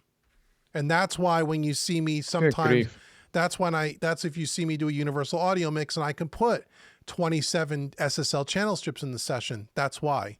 Most people can't do that. No. Now, will that all change with the way the Luna system's going to work? I don't know. They're incorporating all that together, so that might be I don't know. I won't know we won't know till we see it. But no, I'm really interested to see how they actually go about integrating all of that Apollo DSP system into the Luna. They say that's what it would. They say, and again, who's marketing? They say that the Luna system they built all of this other Apollo stuff and stuff before knowing that it was always going to be part of this. Yeah. In the architecture, and maybe it is, but from what I saw, it looks to me like the Luna is more of a I don't know. They didn't show a lot of it. They showed most of it on the recording side, not on the mixing side. But obviously, you could do both. I imagine that they only showed that is because it's an alpha build that they demoed. Right. So it'll be interesting to see. I don't know. I think of that whole Universal Audio system much like the ecosystem with Mac. It's like if you got all of the other stuff and you want it all to work together, it's a nice little package. Yeah. Like PreSonus, like with the Studio Live and Studio One and all the stage boxes and all that stuff. It's an ecosystem. And if you play live, you record in the studio, you record, you got the DAW, you got the Studio Live Series 3, you got the stage boxes, you got the in-ear systems, you got an ecosystem that just was built to work together. That's nice. Yeah, and it just works. As opposed to having all these third-party companies, you're trying to slop everything together, and then some things work, some things don't work. Yeah, like Dante Bridges and Yeah. most of our stuff I think works over AVB. It does. Yeah, not Dante. Right. Yeah, and not Dante for that reason.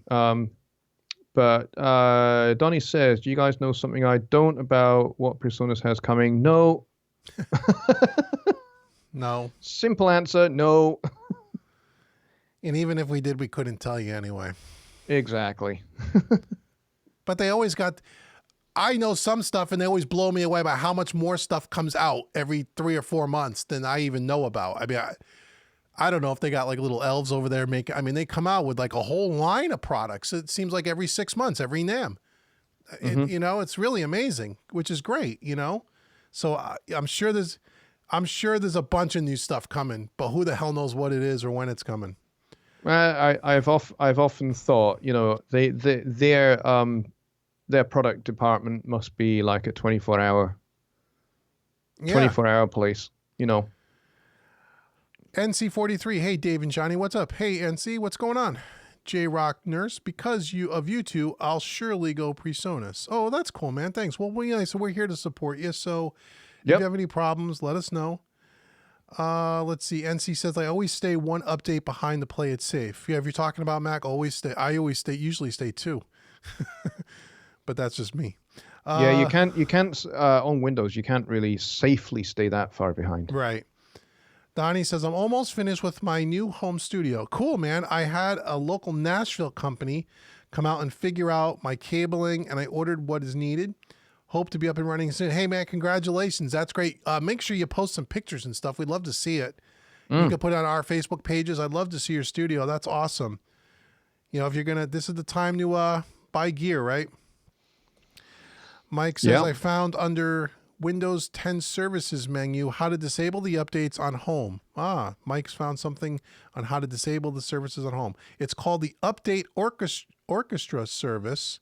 You can disable it, but it doesn't seem like a good idea. You wouldn't get the security.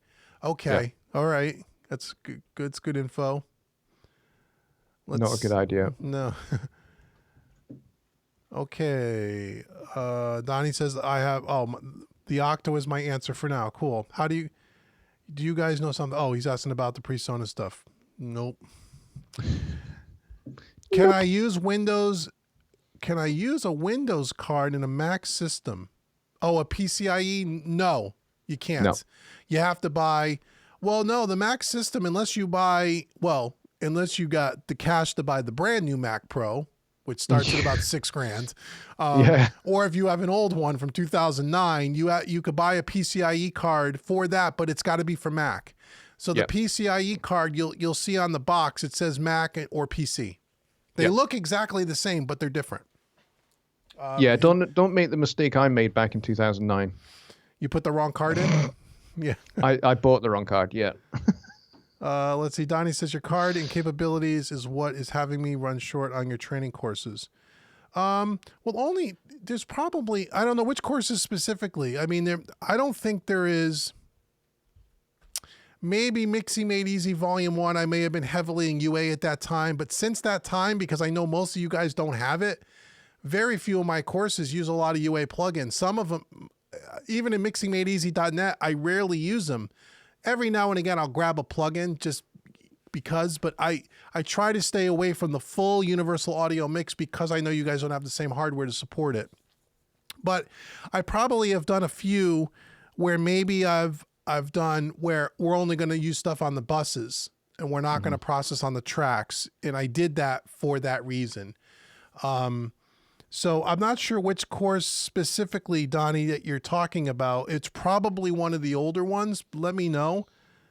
But most of my courses don't use a lot of universal audio. And every time I use that stuff, I'll also at least I do in the recent ones. Maybe the earlier ones, I might have forgotten to do that because I wasn't as good at making the courses where if I'm using an 1176 in universal audio, I'll always give you 3 other native alternatives that you can use. Waves, PreSonus if you're Studio One, or one of the other ones. So you don't have to use the same, you can use an 1176, but you can use it from a different manufacturer and still get the same thing out of the training. But if you have one of the older original courses, that might not be the case. I don't remember. Okay, Donnie says, Johnny is on my Facebook. He should have a chance to see my build. Cool. I'll take a look, yeah. Okay, cool. You'll take a look at it. Yep. NC43 saying, I'm still running my old mid 2010 Mac. Wow. Runs great, even with 4.6 Pro. Wow. And it's Eric. Yeah, no, Eric. That's right. It's Eric from North Carolina, right, Eric? Yeah, I remember. Yeah. I guess that's what E-Nice stands for. Yeah. So a 2010 iMac running 4.6, and it runs great. Yeah. I'll be honest. That again, I've had Macs all the way back from the 2009 old Mac Pro, the cheese grater. Yeah. Today, that if I was just doing audio production, that computer would still work fine. It was a quad core with 64 gigs of RAM, and probably at that time a 2.6 or 2.3 processor. And if you were just doing audio recording, audio mixing, wasn't going too crazy on VSTs, you can run that. The only reason why I ever upgraded any one of my computers had nothing to do with audio production. It was all because of video. Yeah. Had nothing to do with Studio One or any of the other DAWs. When I went from that to the trash can Mac Pro that cost me an arm and a leg, had nothing to do with Studio One. It was all because of video editing, these kinds of tutorials, live streaming, and even my iMac Pro. The only reason why I ever bought this ridiculously expensive computer had everything to do with editing 4K video for my YouTube channel. It had nothing to do with audio. So you can run a Mac from early, 2010, 2011 and record audio. And if you're just doing basic stuff, you're ready to go. Now, when you start using VSTs, that's where things could get a little wonky depending on how old your processor is. But if you're just doing, guitar, vocals, keyboards, maybe some MIDI drums and stuff, you can use a 2010 Mac Pro, MacBook or an iMac. It'll run fine. It really will. And you can run them that long. If it wasn't for video, I probably never would have upgraded because these computers are just too expensive. They're they're crazy. Yeah. I mean, I'm still paying for this thing. I remember watching your video where you actually bought that Mac. Yeah, it was almost over seven grand. Yeah, $7,000. And I got $2,000 back on my other one. Apple had a trade-in program. They gave me 19. Oh, right. Yeah. So I got 1,900 back for my other Mac Pro. So it was about 5,000. And again, 5,000, but the screen itself is $1,500. So the computer is, about 3,500. But it's an 8-core. It's got 64 gigs of RAM in it. It's got, a 2 terabyte SSD. This is a 7, 8, 9 year computer. Even my other Mac Pro I had for 8 years. So it's not like I change them out a lot. So no, it's cool. I mean, what else am I going to spend my money on? I don't do anything else. This is it. So let's see. Johnny says, I'm just giving you a hard time, but when I use UA mixing for clients, you run short. Okay. Well,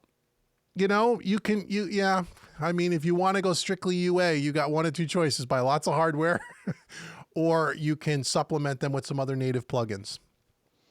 And you see, if you're going to buy lots of UA hardware, you have to spend almost as much money on flowers and gifts for your wife. They're expensive. It's crazy expensive. It's crazy expensive. But back then, again, I've had UA forever. When I first got into Universal Audio, there was no plugin alliance. There was no Waves were making plugins, but there were no CLA plugins. None of that existed. The only one that made the emulations of 1176s and LA2As and Fairchilds and channel strips was Universal Audio. They're the first ones to do it. And so when you get in at that point and you've been building it up, I didn't buy this all at once. This is 10 years of buying all their stuff. So it's the ecosystem thing, Woodbeast says, great to see you. Great to see you, Woodbeast. David S.J. said, did a live mixing series where he used virtually limited U.S. systems. He may say UA, may have meant UA. Because the I S and think the so. because the S and the A are right next to each other on the keyboard. Yeah, yeah. To show that you can run a mix with as few as 2 DSP chips. I think it was. Oh yeah, right. Okay, so in one of the live mixing series, either Volume 3 or Volume 4, and if you look on the website, I will have it in the description. It'll be there. Dave is reminding us that I showed you how to use all Universal Audio plugins, but only using on a 2 DSP chip systems. That's a dual core. That's the lowest one you can get. So you with a very, what you can run, how you can do a mix with very limited amount of DSP. Okay, thanks for that, David. I've forgotten about that. It's either he's saying either live mixing series Volume 3 or Volume 4. And you can get them 40% off if you wanted to get them this week. Let's see. Donnie says, David, I will send current PCI. I'll send current PCIs. Love the two of you. Oh, thanks, man. Yeah, no, yep, I see it, David. UA, you meant. Okay. Let's see, Donnie. Cool, man. Okay, I think we caught up on the chat pretty much. That was a bit. We've been on here about an hour and 45 minutes. You guys have any other questions you want to ask us? Yeah, get them in. Get them in. We could stay for a bit longer if you want, if you guys got some cool stuff. Yeah, it's got to be cool stuff. I just had an email from Dirk at Plugin Alliance. Oh, good. Anything that you better read it before you say what it is, just in case you're not supposed to divulge any information if it's one of those kind of emails. This one is okay. The headline is a free month on us. Their subscriptions? We just reset all your expired demos and temporarily extended the demo time so you can use all our plugins for 30 days for free, even if you had already demoed them in the past. Oh yeah, someone mentioned that earlier. Awesome. Okay, so that is official. You can redemo all the plugins at Plugin Alliance, and they've extended some of the demo time periods. And if once you're on their email list, they always send you coupons and they get you some really good deals. That's how I bought a couple of the channel strips, really inexpensive, because the regular prices on there, at least on their channel strips, I think is absurd. But you don't have to pay regular price. But now they got the subscription based thing too, so I don't know, it might be a better deal. But I remember looking at some of their SSLs, they wanted $300, $450. I said that's a lot. That's a lot for a channel strip. It is. It's way a lot. But it says here important info for all Mega users. So that would be the bundle. The bundle, okay. If you're signed up for the bundle monthly plan, please do not cancel your plan. Otherwise, you'll have to start all over again to qualify for your $250 cashback voucher, which you'll receive after 12 continuous payments. So you pay your 12 continuous payments, and then you get the equivalent money back. So you can buy more plugin Alliance. That's a pretty good deal then. Okay. I've seen their subscription stuff. I didn't do it, but so you pay for a year, but then you really get the year back in credits. And you can reinvest back into Plugin Alliance. Great. So you can just go and buy more plugins, and it really is designed to feed your plugin habit. What's that? Dave, I thought you were the president of Pluginaholics and Anonymous. I was after the last Black Friday sale. I think I bought 100 plugins. I haven't even opened half of them. I'm going to have demos for all of them, but I'm churning through them. There's a lot there, man. I got a lot of plugins. I don't know what the hell I was thinking. No. I thought you said you were going to go on some kind of plugin fast, and I was just like, that's never going to happen. No, it didn't. Not last year. Didn't happen. Maybe this year, because I got to get through all of these before I'm going to buy more. I got to get through all these that I just bought. I got to at least get them demoed, get them, use them, see if I like them, recommend them or not, before I go buy the next batch. I got to. Let's see. We got some more questions. Okay, cool. Let's see. Eric says, I guess with PreSonus comes out with Studio One version 5, you'll have to update everything. Oh, I don't know.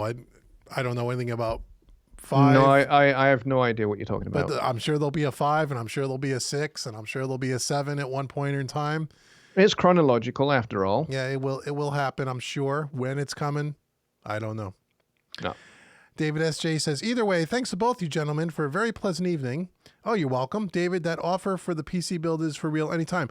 Yeah, let's, I think it would be cool if we did one, and then if we could film it like content, let's make some videos and show people how to do a build, and we'll do that. That would be cool. That I can see us doing. That at least we could teach other people, if you want to build your own PC, here's how you do it.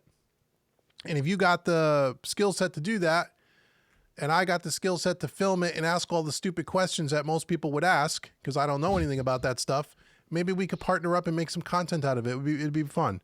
So yeah, let's talk through that. Let's see. Woodby says, Adobe is giving me 2 free months for the cloud. Oh, that's cool. Donnie says, you are awesome together. Hey, cool. We think so. For the virus. Yeah. That's funny. Let's see. Be safe and smart. Yes, let's all be safe and smart. I can do the safe bit. Woodby says, oops, is that political? Some people are sensitive. Don't worry about it. We're okay. Yeah, everyone's friendly here. There's no, we're all friends no matter what your politics are. That's the way I look at it. There's more. Yeah, Dave and I don't agree politically. Not at all. Nope. We're a complete opposite of the spectrum, but we're best of buddies. Absolutely. Everyone has an opinion, and everybody's opinion is valid, and hey, it is what it is. I hate politics. I hate all the politics. I can't stand any of them, to be honest with you. They're all horrible. I can't stand any of them. I just can't. I can't. What are you gonna do? Donnie wants a plugin count. Of what? I don't know. How many plugins do I have? Or Yeah. hundreds. I don't even know. I'd have to go through and count them. You must be close to 1,000. I don't think that much, but I'm in the many of hundreds. Many of hundreds. I've got, and some of them have been deleted over the years. Some of them companies have sent me to demo, and you guys didn't see the video because I didn't think they were any good. And only the videos that I do are the ones that I really like. Or sometimes I'll do them on the fly, like I haven't really tested it and we're going to test it together and I don't know what's going to happen. But usually when I do that, it's with some of the more reputable companies like Waves, and where or Plugin Alliance, like the plugin's going to be decent. It may not be your favorite, but it's not going to suck. Yeah. But I've done some recent one from some companies that you all see in your Facebook feeds and stuff, and they've sent me their plugins, and they're terrible, and I wouldn't even recommend them, and so I don't talk about them. Yeah. But that's okay. Ken says, how much time do you guys spend on updates, especially all the VST plugins? I don't know. I don't really use a lot of VST plugins. John, maybe that's one that you can answer. I have exactly 31 plugins. Oh, okay. You have enough that you could just count them? Yeah. We'd be here an hour if I had to do that. Yeah, it takes me exactly 15 seconds to count my plugins. Yeah. I have 31 third-party plugins, and I try not to update them unless I know that the updates that are coming are critical. Usually I ask the companies when they're publishing updates, I ask them, is this a critical update, or is this just a kind of maintenance one that I don't need to worry about because maybe it's an update for Mac, but they put it out for everybody. Yeah, like a bug fix or something, but it doesn't pertain to you. Yeah, exactly. And I'm just like, can I let this pass? Can I let this pass by? And they go, yeah, you can let this one pass by. So I've done that a few times with Waves where it's just just not going to affect me at all. So I don't do anything with it. However, I did miss when they went to Wave Central 10. That was a mistake. Yeah, I didn't realize that my earlier Waves 9 plugins were just gonna go bye-bye. Yeah, but you can reinstall them. I think we talked. I had to get them on the not on the phone. They actually logged into my computer. Their tech support. You can run 9 and 10 together. You have to install them. If you have 9 plugins, you have to download and install Windows Central, I think they call it, 9. Bring all those plugins in, but then the 10s you got to do separately. Yeah. I've not got that. I've not been able to get it working. Yeah, at least on the Mac it works. I got to assume it would work on the PC too. I kind of thought that too, but Yeah, I'm not getting it working at the moment. So Yeah. I'm kind of just, for the most part, I'm just using the fat channel Mm-hmm. for most of what I do. And, things like the noise suppressor, which I used a lot for, dealing with voiceover audio that I get sent. I can't use that anymore, so I have to improvise.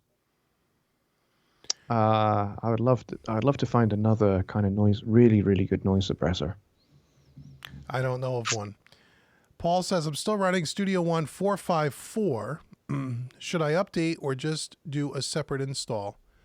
If you are wanting to get 4.6, I definitely recommend installing 4.6 to a separate folder. And the way you do that is within your folder, your Presonus folder, where your current version of Studio One lives. In that folder hierarchy, make a new folder within it and call it Studio One 4.6. And then when you install 4.6, install it to that folder. And then you will be able to have the two side by side. Right. Right. But if you open, when you go to save it in the new version, it asks you to convert it or something. To do that, is that in that update? Do you have to do that in that update? No. Okay. It's only if you went from, if he was talking about going from 4.1 to 4.6, then yes. Right. If you open it in 4.6, you won't be able to open it. You won't be able to go back. Okay. Gotcha. So Leon says, I bought my Dell XPS 8 years ago, and it still rocks with the original hard drive and chip and graphics card. Wow. That's unusual. Good for you. Gotta say that those XPX computers were actually really good. Dell they can be hit or miss. I'm not going to say they don't make good computers because that's patently not true. But they can be a little bit hit or miss. And I think that particular product line were actually really, really well built. They kind of did build them to last. Like a lot of the newer machines, they're not built to last. They're built to last as long as the warranty lasts. Well, good point. Yeah. I call me Mr. Cynic. Yeah. But... I've only used Dell computers in the office environment world and back in my older corporate days, and they always worked fine, but you were just running email and Excel and Microsoft Word and 2 gigs of RAM at the most.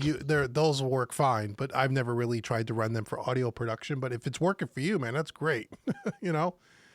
Let's see. Don Arumi says, I record my band's practice on a Zoom H6 using an XY microphone. Yeah, I know the Zoom. It's a good product. What can I do with the files to enhance the sound? I'm a newbie. Oh, you mean when you could bring it into your DAW in the Studio One or any DAW, and you can enhance it and mix it from there. I think it comes out of the Zoom H6. It comes out as just a stereo left-right, right? It's just a WAV file, isn't it? Yep. It'd be like mastering, I guess. Yeah, you could run it through a little bit of compressor, a limiter, and I'd put something like an exciter or some kind of a saturator or something on there if you want to give it a little bit of oomph, get it hitting a little harder. You could do that. Yeah, you could do that. The problem is if you record just the band's practice, it's all raw tracks into a stereo file, you're going to be limited to what you can do. Yeah. So if you, but you could take those raw files and you can do a little compression, little EQ, and like I said, little bit of like some kind of a maximizer or something that'll help. It'll be limited, but it'll sound better than just the raw tracks. David SJ said plugin count probably around 600. That's your plugin count? That might be good for you. Just 31. He says, yep, Johnny's only got 31. That's all he needs.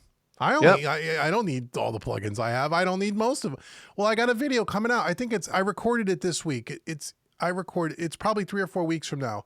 My 15 favorite the 15 go-tos. Because I've been asked this.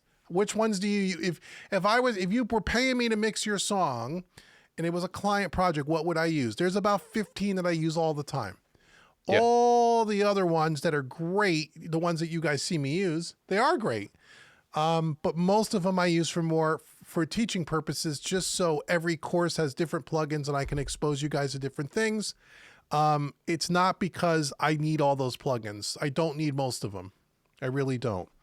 And if I wasn't in the education business And if I was just mixing my own stuff, my own music, what would I use? I would only use Universal Audio, only because I've had the system for so long. I've already spent all the money on all the plugins. I wouldn't have any of these other plugins, Plugin Alliance, Waves. I wouldn't have any of them.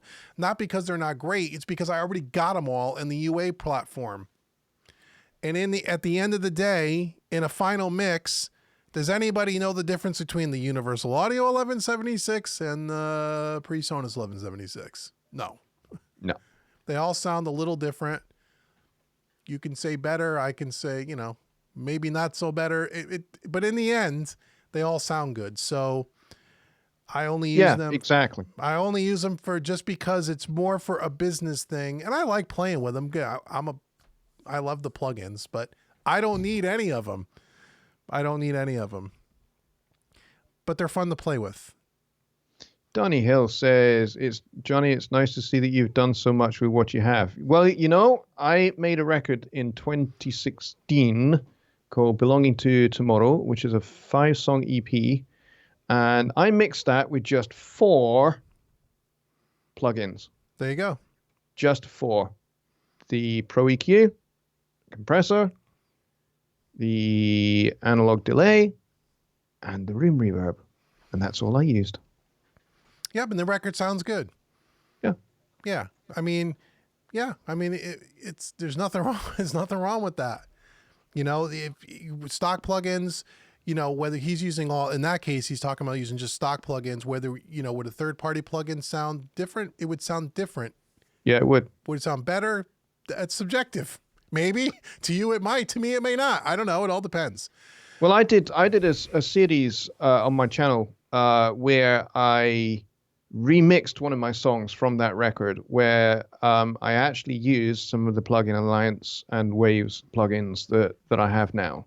But back when I mixed it in 2016, I was still on what had ended up being a 15-year plugin fast. Yeah, I remember that plugin. Where all I used was native plugins to Cubase, because I was a Cubase user for nearly 30 years, and switched to Studio One in 2013. And so I just carried on just using native plugins. I saw no reason to stop once I had started. And I guess I kind of forgot that I was on this fast. And then my dear friend here, Dave, said, hang on a minute. Isn't it about time you kind of stopped? Use something else? Yeah. So I got a couple of, I couldn't find my installer for my Waves Gold bundle, which I had way back when it first came out. So I had to go and rebuy a couple of the Waves plugins, and and now I've got like 31 plugins. So I then decided, I think it was 2018, hey, why don't I just do a series where in front of everybody I just mix one of my songs from that record using those plugins, and then at the end compare the original mix with my new mix, and how different they sound. And they certainly do sound different. Does it sound better? Yeah, but not for the reason you think. It sounds better because 2 years down the line, I'm a way better mixer. That's because right. I was going to say the same thing. Yeah, because in those 2 years, I've mixed upwards of 550 songs. So right. So you would have been better with just the stock plugins too. It would have sounded a little better to you probably. You would have learned some tricks along the way. So yeah, that's, and if you really want to, again, if you really want to hear the difference, I have a course, Mixing Made Easy Volume 4, where I took the same song, mixed it with stock plugins, and then mixed that same song with third-party plugins. Gave you the 2 final mixes and said, you decide. Yep. And that was done within a 1 month period. So my skill set didn't change in that 1 month. I just did all PreSonus plugins, and it wouldn't matter if it was PreSonus, Pro Tools, Cubase, all stock plugins, and then all only third-party plugins with tape machines and saturators and channel strips. And those mixes are way different sounding. Now, better is all subjective. But if you really want to see that and you really want to compare them and want to know what the differences are, that's the course for you. Mixing Made Easy Volume 4. It's called The Battle of the Plugins. Okay? You can get a 40% you can get a 40% off this week. Get 40 in the coupon code in the box and get you 40% off that course, and go mix, and you'll hear the difference. and you decide which one you like. I do have a video I'm supposed to record soon. I do have the title, Why Third-Party Plugins Are Better. And I will do a video on that. And we'll talk about it more because I think they are. Ooh, clickbaity title. Yeah. Why third-party plugins are better. That doesn't mean you can't mix good stuff with stock plugins. It just means one guy's opinion. If I had to choose, I would never just mix with stock plugins. That's just me personally. But we all started with stock plugins, and you have to understand how to use those plugins, or else these third-party plugins won't do you any good. If you don't know how to use if you don't know how to use a Pro EQ, forget learning how to use a Neve and an SSL EQ or an API EQ. It's much different in the way you use those EQs. Yeah. And they will sound great if you know how to use them. So you have to, and I had a student recently. We had the same conversation. He emailed me. He had gone out and bought a bunch of, Slate Digital. He bought Waves. He bought a whole slew, hundreds and hundreds of dollars worth of third-party plugins. And he was emailing me because he was frustrated at this. He said, my mix sounds like crap. I don't get it. He was frustrated. He didn't get it. I said, well, and then we talked about it, and he was, in the beginner stages, and he, fell into that. If I just get these plugins, my mixing will be fine. My mixing problems are over. Yeah. And that's not the case. And so we had to work together on, okay, well, we need to understand how these plugins work. But before we do that, do you understand how to use a compressor? Do you know how to use an EQ effectively? Not do you know how to twist the knob? We all know how to twist the knob, but do you know what attack and release really does and how it works and why you use it? If you don't, and I would give them, here, go get compression made easy, go get EQ made. Let's start the learning process. So when you get to that, now all these third-party plugins you just bought, you're really going to be able to use them effectively, Yeah, yeah. I'm so glad you moved on very quickly from that sentence, Dave, because I went straight into smut mode. Yeah. But you got to really know how to use them first. Yes. And then they'll be good if you like that stuff. But yeah, I am going to do the video because I need a clickbait title, and it's going to be Why Third-Party Plugins Are Better. That's going to be the title of the video. And we'll talk about why I feel that they're better. Will it go viral? I hope so. I can use the views. I hope it goes viral. But it will circle back around to what I just said. You got to understand how to use the techniques first. And then it's like, to me, it's like a painter with a bunch of different colors on the palette. It's just different colors. The stock plugin is one color. It's not necessarily better. It's just different. But once you understand how to use them and you understand what's different, now you can say, okay, I want that certain sound for that certain instrument on this certain song for whatever reason. And sometimes you'll pick a stock plugin and sometimes you'll pick a third-party plugin, and not only will you maybe pick a third-party plugin, but then you might pick the Waves 1176 over the Universal Audio one because they are slightly different in sound. But until you can train your ears to hear that, none of that matters. Yeah, I was just about to say, the more you do this, and the more your ear dials in, and the more very, very specific you get over one 1176 over another, like the difference between the blue and the black. Right. 1176s, they both have a really different sound, but to some, in your early phase, you don't really hear that distinctive difference. No, you don't. And you don't hear the difference between the attack and release profiles of those two units, and they are quite considerably different. Right. And why you would turn it one way or the other. I mean, there is a Yeah. And so you start at the beginning and you build to it, and and then you decide for yourself which ones you like. I got all kinds of courses that teach you how to use those kind of plugins. You just tell me which ones you want. Paul says plugins are like Pokemon. They are. My daughter's got millions of those stupid Pokemon cards. They are just like Pokemon cards. My dad is not likely to be watching this stream at all, so I can embarrass him and say that he has Pokemon on his phone. Does he really? And he goes out collecting. It's a big collector's market, that stuff. It is.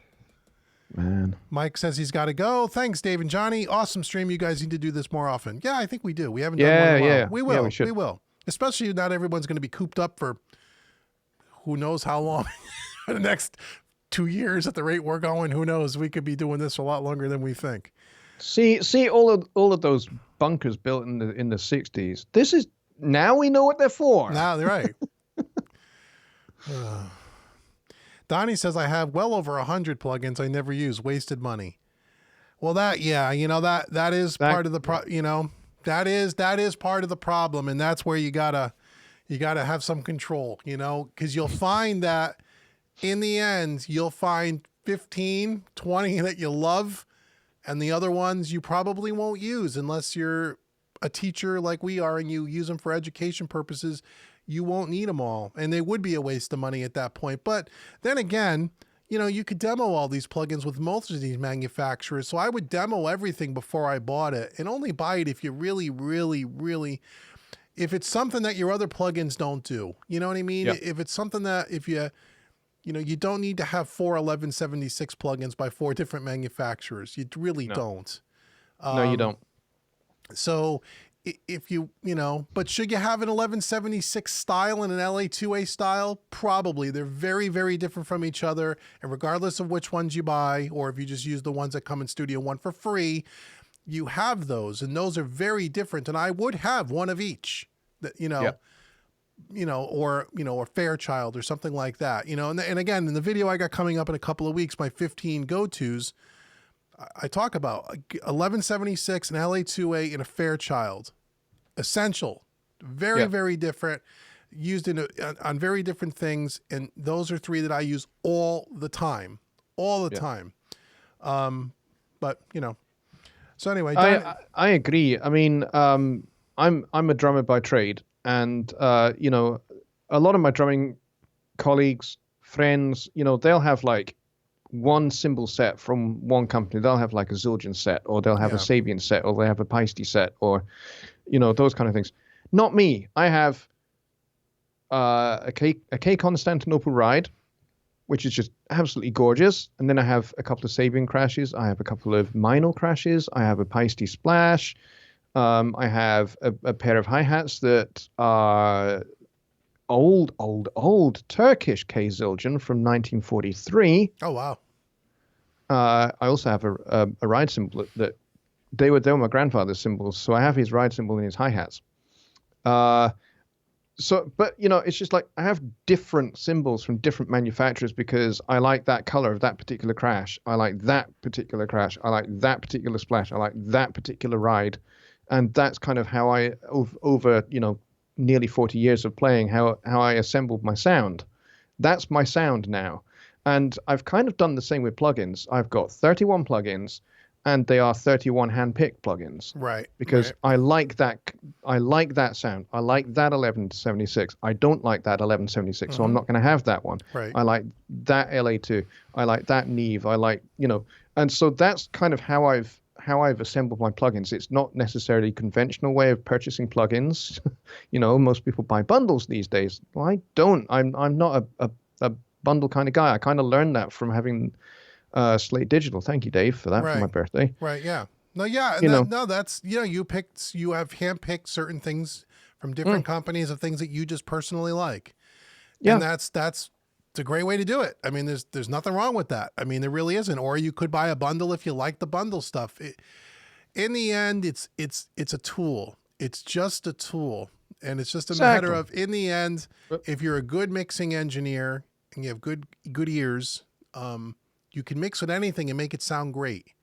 Yeah, absolutely. And then once you get to that level of great, everything else above that is all subjective, and it's just, you prefer that mix over, I might prefer this one, but they both sound good. And to the average music person, the end consumer who doesn't know about any of this crap that we talk about, all they care about is the music. Does it sound good or doesn't it? And that's it. Is it a good song? We even talked, song has everything to do with it has to be a good song. It's got to be recorded well. Assuming all that's true, the plug-in doesn't matter. Doesn't matter at all. We think it matters because we're in it, we're in this stuff, and it's it's part of what makes it fun, and so yeah, it's like the building trade. I don't know if you've seen the trade catalogs for builders and joiners and that kind of thing. It's like they're that thick, and it's just like And all it is just tools, tools, tools, Right. tools, tools, tools, tools. And it's just like, there are like, because my landlord is a builder, and he's a construction engineer. And so every now and then they get sent to our house because this used to be his house. And so every now and then these just come through the mail, and it's just like, okay, I'll have a sneak peek and see what this is all about. And it's just like 500 pages of hammers, Right. and then 200 pages of saws, and then another 100 pages of arc welders, and you're just Right. like, what is the difference between the one arc welder on page 57 compared to the one that's on page 65? But if the guy that uses it, an arc welder every day, would be able to tell you the differences, the subtle differences Exactly. between those, or the Exactly. or the hammer, the weight of the hammer, the grip of the handle, the thickness, the roundness. If you held a hammer every single day, they know the difference between those 40 hammers. Where we just go, I just need a hammer, Exactly. and it's really what it is. Yeah, that's exactly right. And you could say the same about baseball bats and cricket bats, things like that. Absolutely. It's without a doubt, it's all kind of the same thing. I mean, in this cupboard over here, the one behind the glass here, I have a whole bunch of cricket bats. It's just like, you play cricket, you only need one bat, right? Right. I have 15. Right. I have 15 bats, and they all have ever so slightly different weights. They all have ever so slightly different center of mass, and we call that the middle of the bat. The ball hits the middle of the bat, it's going to go further than if it hits the top or Sure. the toe of the bat. Right. And so I have 15 bats. I'm not even a great batsman. Why do I have 15 bats? Gotta have 15. They're all different. Gotta have 15 bats, because if I'm playing on a smaller ground, I might want the one that's on the far right, because it's got a great middle and I can just effortlessly hit the ball out of the ground. It's tools of the trade. At the end of the day, in a sports context, in a baseball context, you want to be able to hit the ball out the park for a home run, right? Because that's how you accumulate runs for your team. Ideally, right? Ideally. So it's a combination of your technique and how you use the tools That's to right. get the job done. And it's the same with mixing. It's like, and yet the person that sat at the back of left field at the top of the stands, he doesn't care. No, All he right. cares about is his team winning the game. Right. That's right. It's right. You're absolutely right. You're absolutely right. Donnie says, but if you come from working in studios and using vintage hardware, many of us are only able to use plugins at home. Mm-hmm. Well, yeah. Well, and that's where things get a little. We just took everything we just said, and there's another little. Yeah. If you're into hardware, in vintage hardware, and you mix with hardware, the plugins now are getting better. They're getting very, very close. But now that's where a stock plugin doesn't sound. A stock EQ, the Pro EQ, does not sound like an 1176 emulation. It wasn't designed to sound like that. That's not that tool. That's trying to use a spoon when you should be using a fork. You know what I mean? And so that's different. That's where some of these, if you're into hardware, or you came from that world, or you're looking for that sound, that's where a lot of these third-party companies can emulate that hardware very, very accurately. And that's a different thing. And that's what I more specialize in myself personally. But that's different. That's where when I say I think they're better, that's the kind of that clickbait. They're different. They're different. And I have a whole course on that, which I think, Donnie, you probably have. Mixing with analog style plugins made easy. Okay. I gotta say, I think to date that's your best course. I think so. It's the one I had the most fun putting together, and I am probably the most proud of that course for two reasons. One, because everyone talks about these third-party plugins. All these manufacturers put out emulations of all this gear. None of these manufacturers tell you how to use those plugins effectively. I'm surprised that I've never seen another course that shows you how to use them, because it's different. And, there's a whole two sections on the history of those plugins, where they come from, why do they sound different? Why do you like the sound of the records from the 60s and the 70s and the 80s and even in the 90s? What makes those records, outside of the great musicianship and songwriting, What makes those records sound the way they do? Why do you like the sound of that vinyl when you put it on the turntable? There's a whole recording chain in the analog world, and how you try to emulate that in the digital world is very specific. And that's why you just can't go buy all these plugins and slap them on the mix and hope that it sounds like your favorite records. It will not, unless you know how to use those plugins. And so that course is really designed to not only just show you a bunch of plugins, but how to use them. And in that course, I compare. At that time, I had 7 different tape machine plugins. And we we listen to each one, and I try to show you how to listen. Why does this sound different than this? With channel strips, 1176s, and all that. And once we get through the first, that's why it's 15 hours. The first 4 hours is like being in a classroom with me on how to use them. Why? Then we take it to a mix, and we say, okay, this is how you mix with them. Here's the philosophy. Here is how the signal flows in an analog studio. Here's how it runs through the analog gear. Here's how we're going to make it in the DAW. And in the end, that's why the mixes sound similar, not exact, similar to analog mixing. That's a whole different kind of a craft. It's like, it's like taking it almost like, if you're into martial arts, there's different styles of martial arts. There's Taekwondo and there's Jiu-Jitsu, and it's the same, but it's different. And mixing with those kinds of plugins is different than mixing with stock plugins. It's done totally different. And so Donnie probably has that course, but for anyone else who doesn't, if you're into third-party plugins, go get mixing when don't buy another plugin. Don't buy another plugin from Waves or Plugin Alliance or any of these companies until you spend $25 or $39. But if you get it this week, it's 40% off. Get it this weekend and watch that course before you buy your next third-party plugin. And I swear to you that you will think about these plugins differently. And it will help you if you're into using these kinds of plugins. It absolutely will. Johnny has the core. He's seen it. Any of you guys here to have it and seen it, if you didn't watch that course and you didn't have a revelation about these plugins, tell me, because I would be surprised. So I really enjoyed putting that one together. I did. Let's see. Woodbeast says, Dave has great people skills. Thanks, Woodbeast. His videos have helped me. It's funny how some shows just use stock plugins, and Dave, you turned me on to Abbey Road stuff. I love the Abbey Road. Johnny likes the Abbey Road stuff too. Yeah. Love the Abbey Road stuff. I like the Abbey Road stuff because I've been there. Yeah, I've never been there, but that's a special, a very specific sound all in of itself. It is. It is. Definitely, and they are so darn close to the real McCoy. Are they? I've never heard you've heard the real. Which consoles? Which consoles? Because I have I have them all, the Abbey Roads. But like, did you ever work on the red consoles? I've seen them and I've heard them, but I didn't work with them. Mm-hmm. I think I worked with the TG. Oh, it's a good console. Yeah. Oh, it's. And it's so simple to use as well, that console. It's got a weird compressor on it though, right? I mean, the plugin's it took me a while to get my understanding on how that compressor works. It's not like a conventional compressor.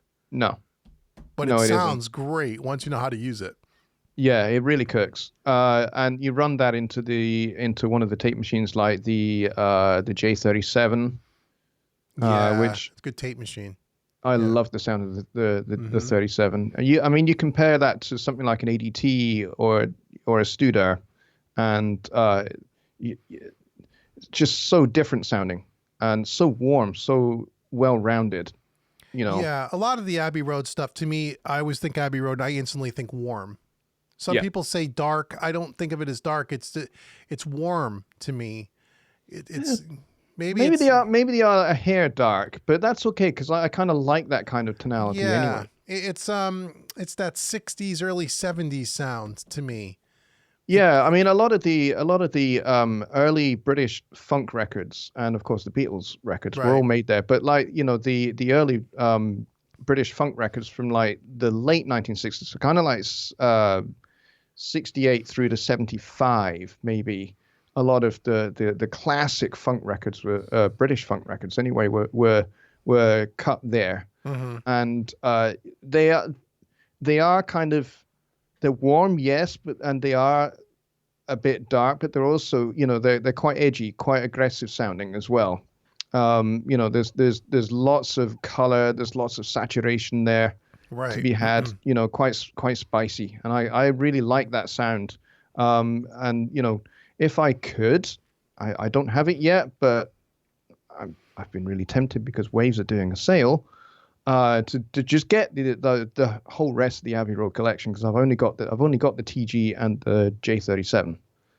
Oh, I got all the You got them all. The red I'm console. quite tempted to get the rest. Yeah, the red consoles are nice. Those red channel strips are great.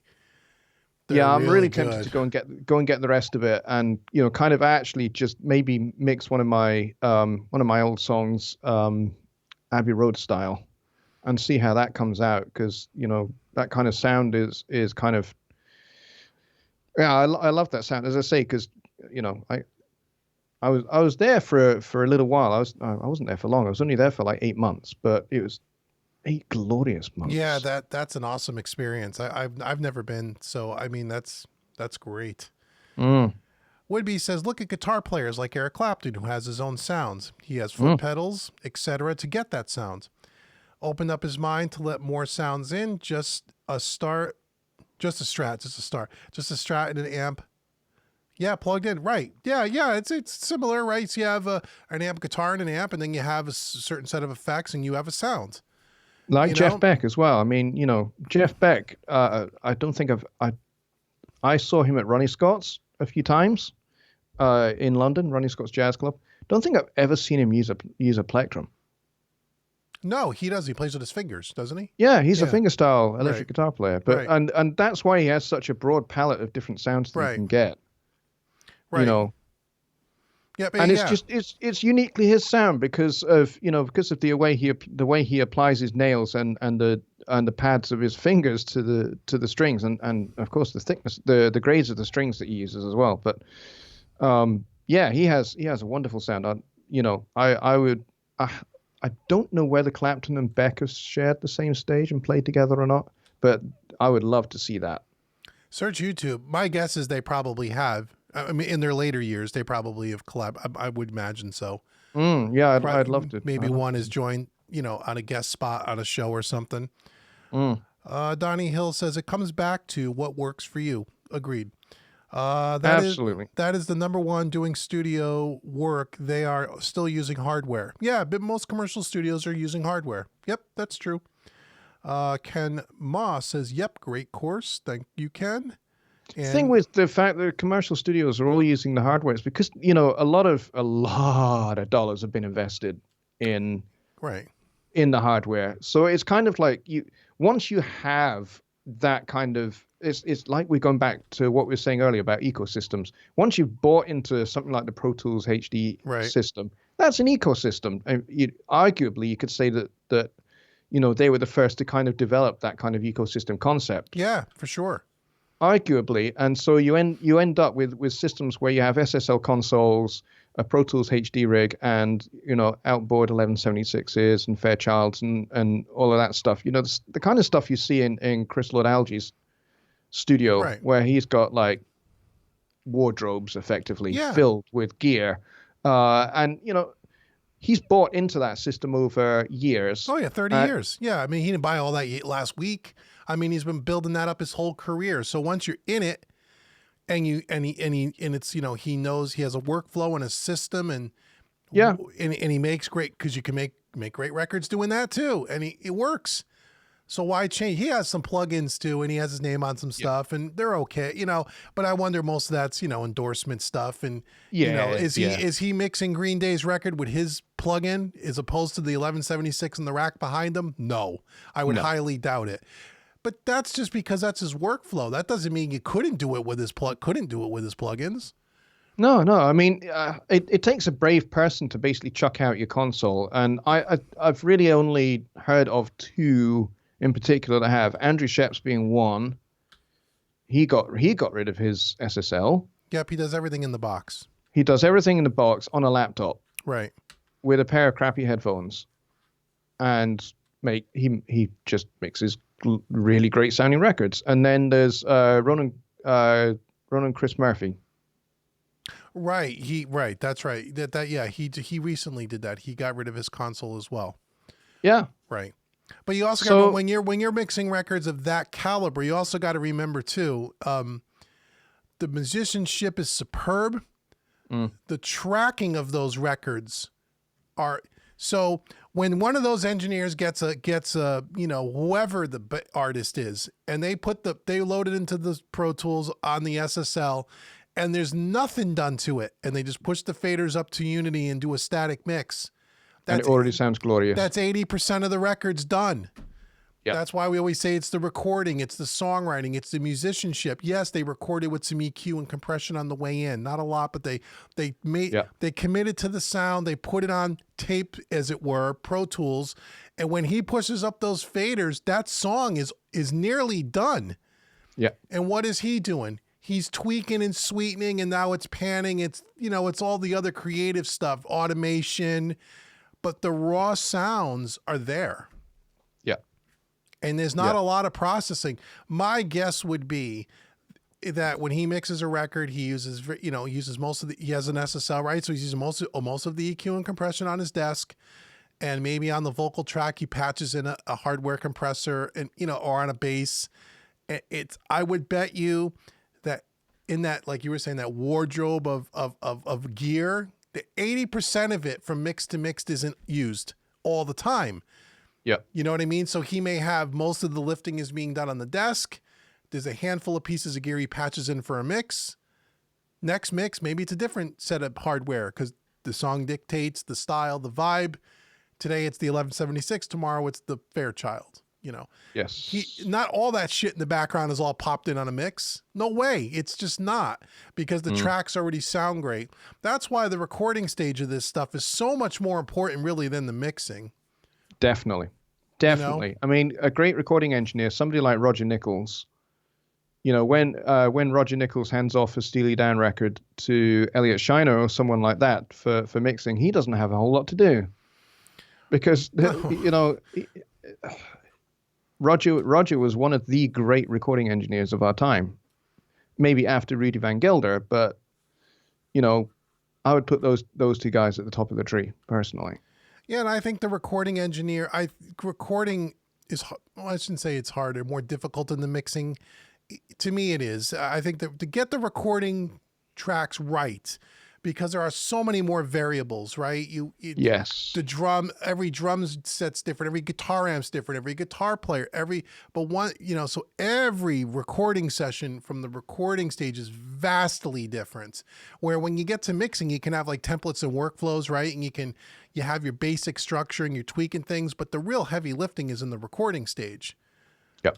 The problem is when you have a bunch of shitty recorded tracks and you're trying to mix it and make it sound great. That's difficult, even with no matter what plugins you use. There's certain things you can do and there's certain tricks that we have, but it's really at the recording stage. Yeah, definitely. Without a doubt. That's where it lives. That's where it lives.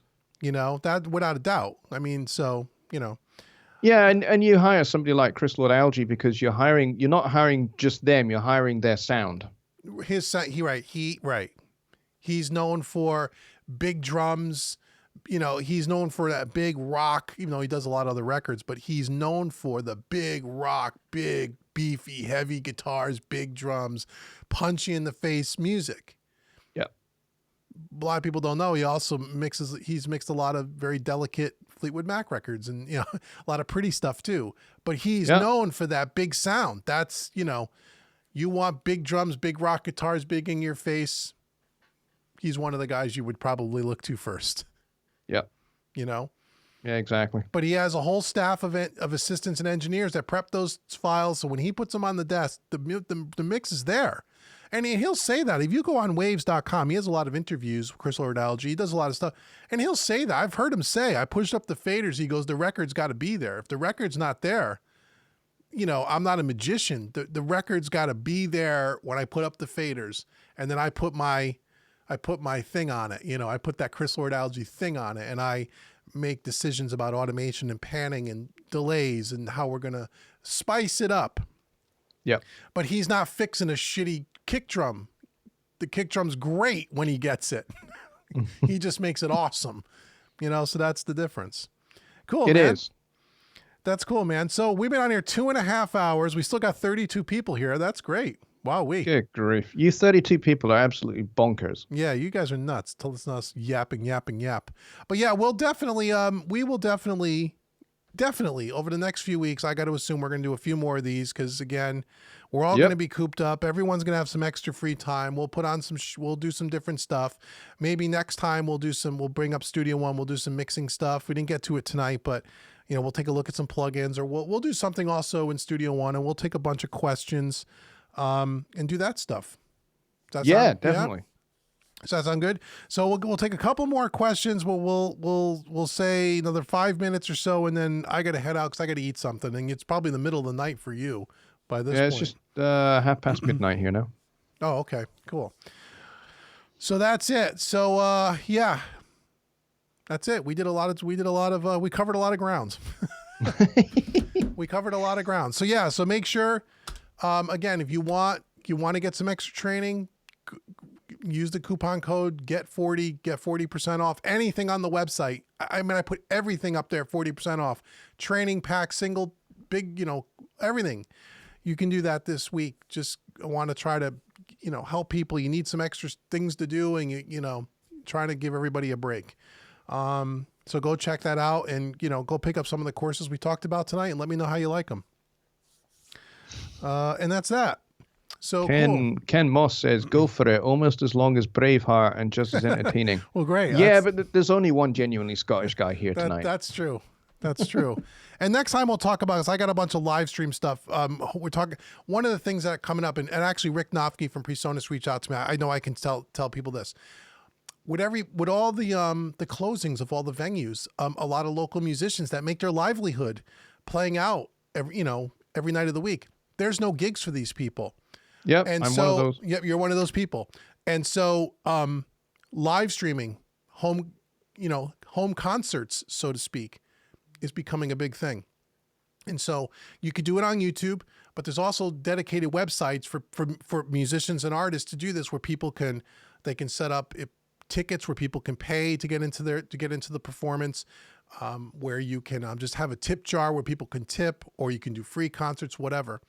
And Rick has asked me, he said, you should put a video together. I'd love to share it with a lot of the musicians that he knows.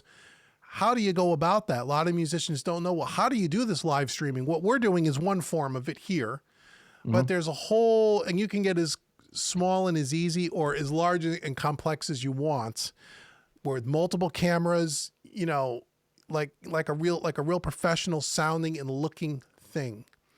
And I am in the process of putting that together here. You can't really see it. It's off here, but because my acoustic trio, all our gigs have been canceled. And so we're going to do, and we just started playing out, for crying out loud, and everything got canceled. So we're going to do we're going to do some performances. We are. And I got some stuff and I'm putting it all together. So we're going to do that. And then I'm also want to take a tour to show people the gear, how it's set up. So if you want to do the same thing, as small as you can, or a little more upscaled, so it may help out some musicians that want to learn, well, how do I broadcast my performance? How do I do that? Because I don't have gigs now. And I need to, and how do I get paid to do that? And there's several ways to do it, and there's several websites. So I'm going to try to put that together over the next couple of weeks while we're in the middle of this whole thing, because people want to know that information now. Cool. The problem is I got stuff that's been delivered, but I got some stuff waiting to come in. But now with some of the delivery delays, I don't have the whole system set up, and I really wanted to show everybody a final product. But if I don't get all the gear, we'll do what I have, and then we'll do some stuff on the screen where I'll show some photos of what it is and talk about how it's all hooked up. And maybe that'll help some of you guys here that are performing artists that want to know, well, how can I perform and maybe make some money? Make some money when I can't go out and play right now. Yeah, that's really cool. Also, just to say, go ahead and go take a look at the PreSonus blog as well, because there is a very cool article up there that Perry T put up about that very subject. Oh, awesome. Great. That's great. So yeah, go and check that out. There's some very, very useful tips and information there, some resources there as well. One particular resource springs to mind is Concert Window, if you've ever heard of that. I've heard of that. I've heard of Stage It is another one. There's Stage a few, It, there's yeah. a few of them. There's a few of them. Yeah. Oh, and you could do it on YouTube. And with YouTube, with the super chat and stuff, people can pay you and tip you to make money. So there are ways to do it if you want to do it for free, or if you want to do it where you want your audience to pay for tickets, you can do all of that. There's several different ways to do it. And but it's setting up all the equipment, I think, is the thing that confuses people. Yeah. And there is a little bit to it. It's not, even what we're doing tonight is a little bit to it, and we're not doing anything but sit in front of a computer. So you can imagine if you have an artist or a band and you have the audio and the video and the lighting, and it could be a little bit involved. But it should be fun. I think it's a good topic for this time, and I think it'll help out some people. So we'll see, So Absolutely. Absolutely. So that's it, everybody. Thank you so much for joining us. This has been a lot of fun. And stay close to the emails and our Facebook pages. We'll coordinate when we're going to get together next and do this again. Maybe sometime early next week. We're coming up on the weekend. You have your regular show on Sunday, right, Johnny? Yep, and I'm doing kind of daytime shows in between as well. Okay, cool. Which is and they are kind of, I'm doing those kind of when I can, because I have my kids at home because their schools are closed. They're all home, right? Yeah. So everybody's home. We're under quarantine as well, so I have to kind of stop my kids from tearing the place apart, and trying to make Cornelius our goldfish dance or something crazy. So I have to kind of prevent all that happening. And so when I have a moment of calm through there, then I jump on here and I'll do some extra live streams for you guys. The other thing to say is, if you're not on my email list, get on your email list. Go and jump on that. Just go to jonnylipshamstudios.co.uk and hit the Get My Free Course Now red button at the top. You do that, you get free course, and you also get some free multi-tracks as well. And you also get on my email list. And I'll be kind of updating folks on what I'm doing throughout this period, because the UK is about to go into lockdown. Who knows, John? We may be doing that in the U.S. not too long from now. Who the hell knows? And so that's why we're gonna stay in contact with everyone. We got the internet, thankfully, and we're gonna try to ride it all out together. So the more you guys are kind of in quarantine and and needing things to do and want to get into your studio and do some music stuff, we're gonna try to provide that content for you, and we'll just ride it out together. What else can we do? Exactly. Nothing we could do. So no, we've just got to keep each other from going insane, or more insane in my case. Yeah. Well, all right, man. Well, thank you so much, everybody. We will see you guys, I'm sure, early next week. See you. Most likely. Bye-bye. Cheers.